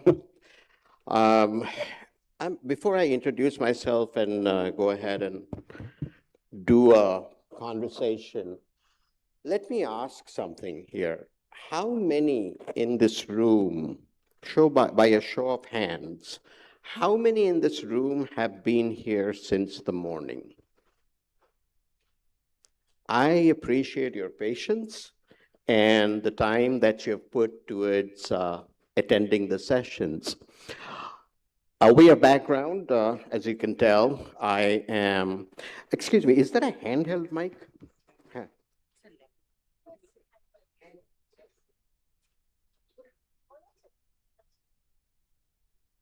Yeah, I dislike podiums.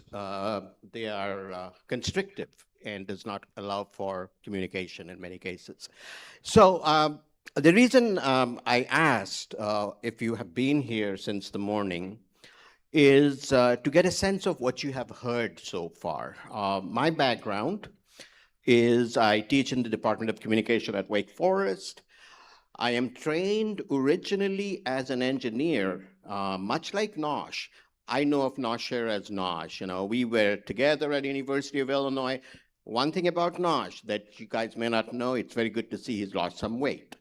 Don't tell him that. But so what I heard this morning from the three vice chancellors and primarily from the three vice chancellors is a notion that communication somehow is a technological process.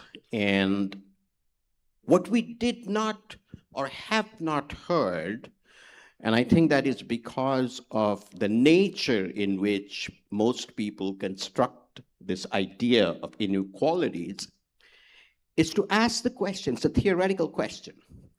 What the heck is communication? We have almost always gone around in circles around that, right? Communication is cell phones. Communication is writing a letter. Communication is this, right? We focus too much on the technology of communication occasionally than the other aspects of the communicative process. And one of the most significant aspects is communication, I would argue, is based on creating meaning. The whole process of creating a message is creating a meaning. Creating a reality, constructing a reality, it does not require a smartphone. It just requires, one of the things we talked about, access to language, and it's not language inequity, but we all acquire language, and that language, the symbol system, the shared symbol system, is basically what communication is. That's what I would argue, and my argument is based not just on what I'm saying, but there are many different ways in which the idea of communication can be taken apart. For example, if you go back to the Greek civilization and you read about Aristotle, when Aristotle comes forward and gives us the three basic notions of persuasion, logos, pathos, and ethos, he is talking about the way in which we create meaning, and that's the whole idea of rhetoric, right? Rhetoricians still deal with that. My work is primarily based on a theoretical position called the narrative paradigm, or the narrative theories, which comes from the work of Walter Fisher, who wrote in 1984. And he made a simple argument, which was, how do we construct meanings? How do we construct the notion of reality? Is it in a logical way, like a rational human being? Is it in an emotional way, as a rhetorical being? Or could it be that we construct our realities through narratives, through stories? And you can think about it in your own lives. This theoretical position actually takes shape in our everyday lives. When you make a decision, do you always do it in a rational way? I would argue not. When you make a decision, do you always do it in an emotional way where the rhetoric comes into play? Maybe not, but we listen to stories. We listen to what other people have said, how they have constructed the reality. The reason this is so important in my thinking and in relation to the topic of ICA, I should also say one thing. I should have mentioned this earlier. I've been to many ICAs. I have traveled across the world, attending different ICA conferences around the world. It is indeed an honor, a pleasure to be doing an ICA conference in Kolkata. This, what Minal and the entire SNU has put together, Preetha over here, I don't see the other people, amazing. Dr. Dashgupta, everybody has been involved in bringing ICA to Kolkata, and that's amazing. You guys have no idea what you're doing. I mean, this is amazing. So, going back to what I was saying, and that is how I know Nosh. Nosh and I was a graduate student. He was a young faculty, just come into University of Illinois, Urbana-Champaign. And he was there. I finished my work, I left, and then he moved on to Northwestern. We go back many years. I don't think he knows I'm here in person, but nevertheless. So going back to the theoretical position, narratives, I would argue, is a mechanism by which we construct reality. And it is that reality which eventually allows us to make sense of the world around us. So the inequality that we can and might want to look at is narrative inequality. It is not a matter of access to technology, but narrative inequality sits over right here. Who among you can identify an individual among your friends, among your family, who's a good storyteller? Think about it. I'm not a very good storyteller. Some of you are good storytellers. You tell a compelling story. Inequality there is an inequality in cultural capital, in the ability to tell a story that will, I'm not talking about truth, I'm not talking about reality, but a story that has fidelity, according to Walter Fisher, right? And that story sticks. And that story becomes the story of the reality that is being described. The famine of 1942, those of you are familiar with history, all of you know about the famine in Bengal in 1942. What is the story behind that? Does anybody know the answer to that? Why did this famine happen? The story was, famine, lack of food. Where the heck did the food go? Anybody know the answer to this, actually? The food was produced in Bengal, but was shipped away from Bengal to feed the troops, and this was a decision made by Winston Churchill, right? It was a man-made famine. But did we learn that story at that point? No, we didn't. A more compelling story was told. I make this point. Preetha, can you give me an indication when you want me to shut up? I will. I can wrap up.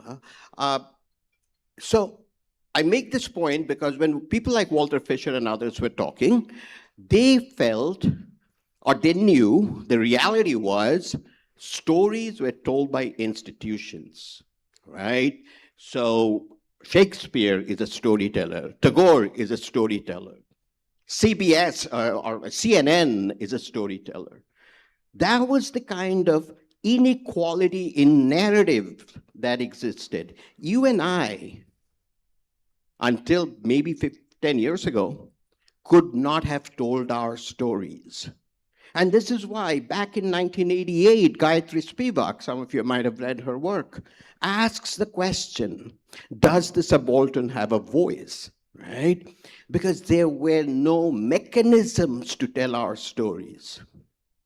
Today, all of a sudden, in spite of digital divides, in spite of access issues, we can tell our stories as long as we have certain degree of access.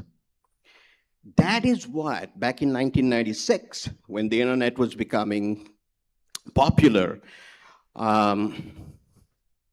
There's an organization in LA called the Electronic Freedom Frontier, or Electronic Freedom Foundation, which was partially established by, and now I'm going to date myself, you'll know how old I am, was established by one of the lyricists of the Grateful Dead. Has anybody ever heard about Grateful Dead?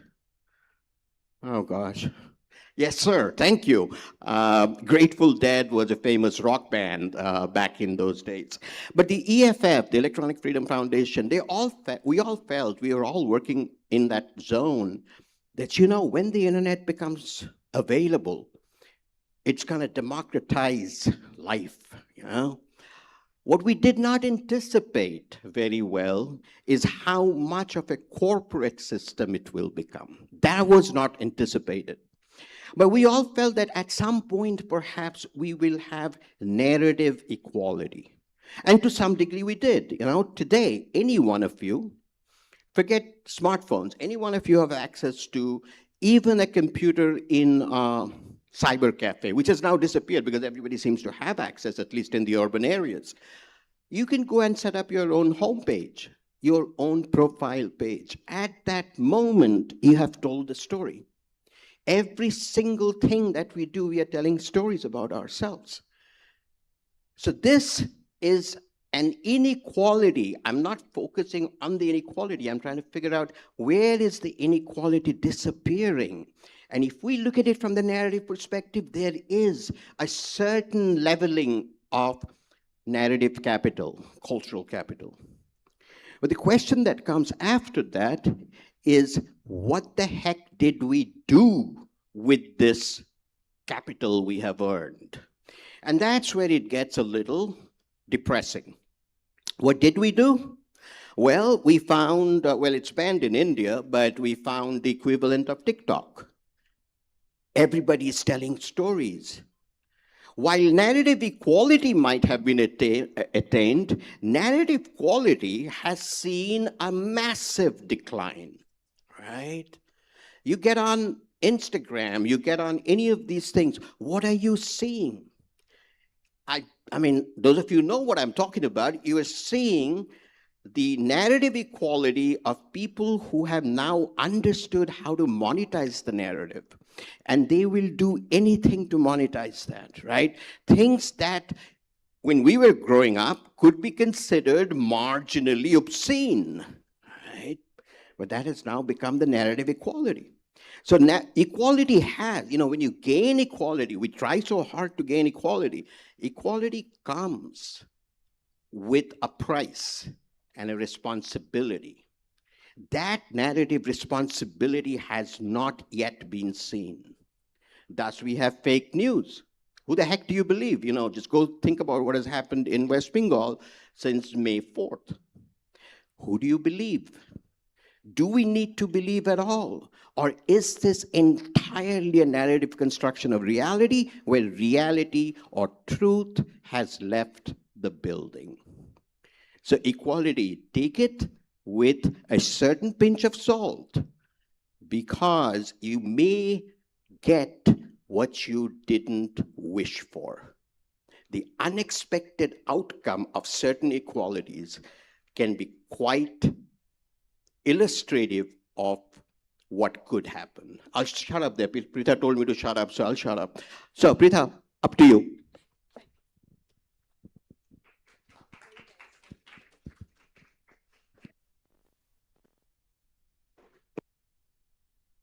Thank you, sir. It was wonderful listening to you. I can't even think of asking you to shut up, but because the time restricts us, and I believe we have some questions from the audience.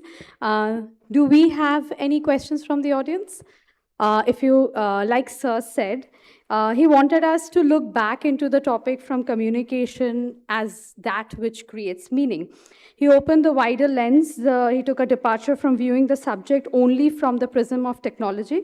It was also very interesting how you brought back Aristotle, Spivak, most of them into the conversation. Your rereading of the subject of inequality through narrative theories was also very, very interesting. So if you do have any questions for either of the speakers, you may raise your hands and we'll bring a mic to you. Yes, sir. Mic to sir. Okay. You have a hand mic.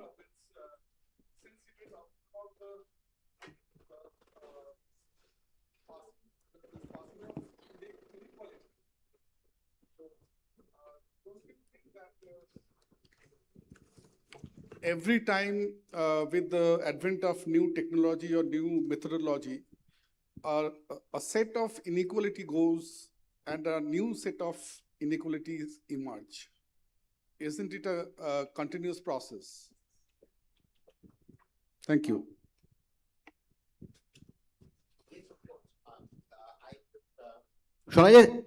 I would argue that independent of technological change, every time we pass through a communicative moment, certain inequalities may be diminished and new inequalities might, and I stick with language. Think about the word, I don't know how familiar you are. Think about the word black. Black in the 1960s was related to the inequality of the, I'm talking in the US, of the civil rights movement. That was one kind of inequality that was taken away from the word black, but it came back after the civil rights were over as black as dangerous, black as violent, a new inequality. Then it moved. So my point simply is, it is not a static process. It is independent even of technology. I'm just using a single word, and that's how these inequalities flow. That would be my response. I have another question from the audience.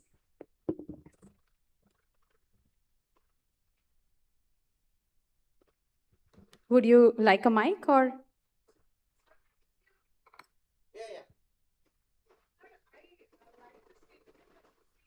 That narrative inequality has come with a downfall of narrative quality. But my question is, don't you think that the statement about quality comes with a power relation in it, or a kind of judgmental concept that what is of quality or not the standard of the quality? Absolutely. There are certain accepted standards which are fundamentally unequal, that has determined that this is good or this is bad in terms of narratives, in terms of things. Surely in that statement, I am demonstrating my bias.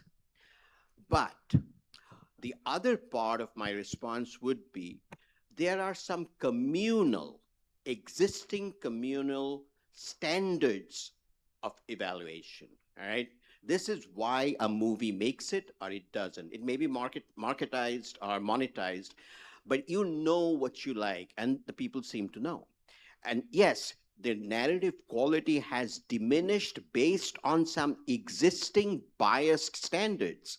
Perhaps a better way of putting it, and this is very important because you're reminding me, is a new set of narrative standards will develop.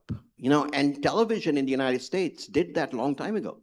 There was a time when you could not show a black and a white, I'm talking about race because that's an inequality. You don't have shows with black and white people in the same show. Sanford and Son is an old 80s, 70s show, was all black. It is only with time that that standard changed. Right? Today you have all kinds of shows. But yes, you're right. Absolutely. I think it automatically brings a bias. Thank you so much, sir. We can take one last question. Yes, please. My question is for Moshui, madam. Okay, madam. So, as you showed us that you have done a very grassroots level project with the other Shagram, that is. So my question is that, as you have mentioned about digital stratification, so what should be the process of conferring, what should be the initial stage of delivering the support to this kind of people? I will prefer to mention the women, the term, because what should be the initial steps to be taken, either to conferring them the digital literacy or stating out the empowering factor to them? What should be the initial stage? Thank you so much for the question. I can go on and on and on because this was my postdoctoral, topic, actually research topic, what you just asked. I mentioned it very briefly. What I mentioned, what I showed here, actually, it's a kind of institutional process. At Vishwabharati, we have got 65 adopted villages. And what we have started there, so there's a plan to make all the villages like model village. Model village in the sense, like there are a lot of parameters of model village. So from Vishwabharati, what we are trying to do is that we are trying to first identify the skills in the villagers and actually what their skills, what are the skills and what they want to do. That is one part. Then for the last 2-3 years, we have started this digital literacy training. I know where from it started, I'm telling you. Whenever many people, we have got a very strong rural reconstruction department like in Vishwabharati and Rural Extension Center. So it's actually their feedback, and they actually came up with the idea that whenever we are going to teach them something, even for the agricultural reasons and all, what is happening, we are the major barrier there. They identified that lack of literacy is there, of course, we all know, and then the digital literacy, because even if you want to have 20, 30 people, 12 to 20 women in terms of if they want to, their self-help groups, they need to have one mobile, they need to understand the language and some digital services, which they were finding very, very difficult. So in this juncture, in this, we actually stepped in, Center for Journalism and Mass Communication. So that is how we started. Now, when we started going there, and you talked about women, I'm telling you the first thing. We generally, give them the schedule that we ask the schedule from them only. So they tell us 4 to 6. You come from 4 p.m. to 6 p.m. We go there. First thing, most of the days, we see that one by one, the participants, they come around 5:36. And the reason behind is that they actually have to go complete the household chores and all. Let's just think about it. Then the second thing is that even if they have mobile with which we will teach them, so we have seen in many cases that male members are also accompanying them. What are you going to teach them? If you are teaching them, does that mean that she will take all my money? That was the question. I'm just giving you 1 or 2 examples. So then we realize, and there are so many things. And then the next thing, if my daughter comes here, so she will get connected to the people, mostly the quote-unquote boys of many other places, and there will be issues. So our students, those are the trainers, first thing first is that, then we thought, we actually kept aside all our modules, devices, everything. We just started talking to them. Professor Mitra mentioned something very important, the storytelling and everything. So then we started listening to their stories for first 7-10 days, though actually we were running short of our time, but nothing doing.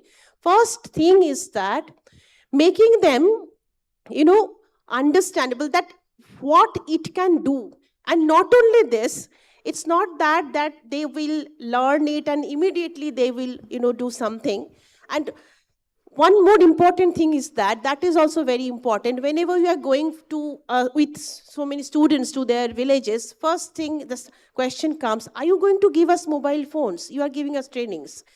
So you can understand our challenges. Thing is that if you know this technology, even if you do not have the device with you, people out there, lot of agencies, lot of agents, you can actually ask question to them what kind of things they are doing. I don't know how many of you have seen that for this Lockheed Bhandar thing, that there are males who have got 8-10 accounts to their credit. So how did that happen? Any question to your mind?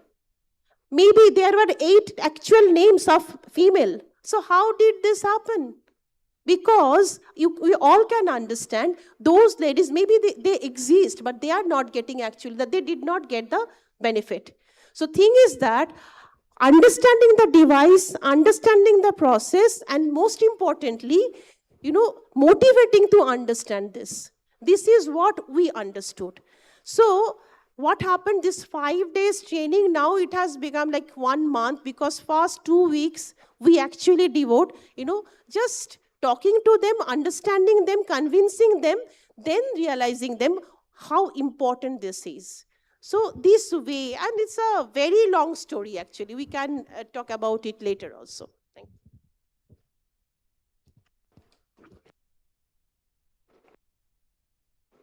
Thank you so much, Dr. Bhattacharya and Professor Moitro, for your academic insight. Thank you for gracing our conference.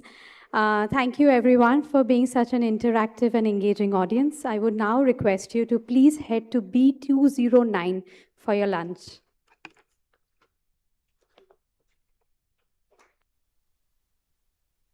Repeat that for you. B209 is where lunch is being served, of this building, B block. Thank you.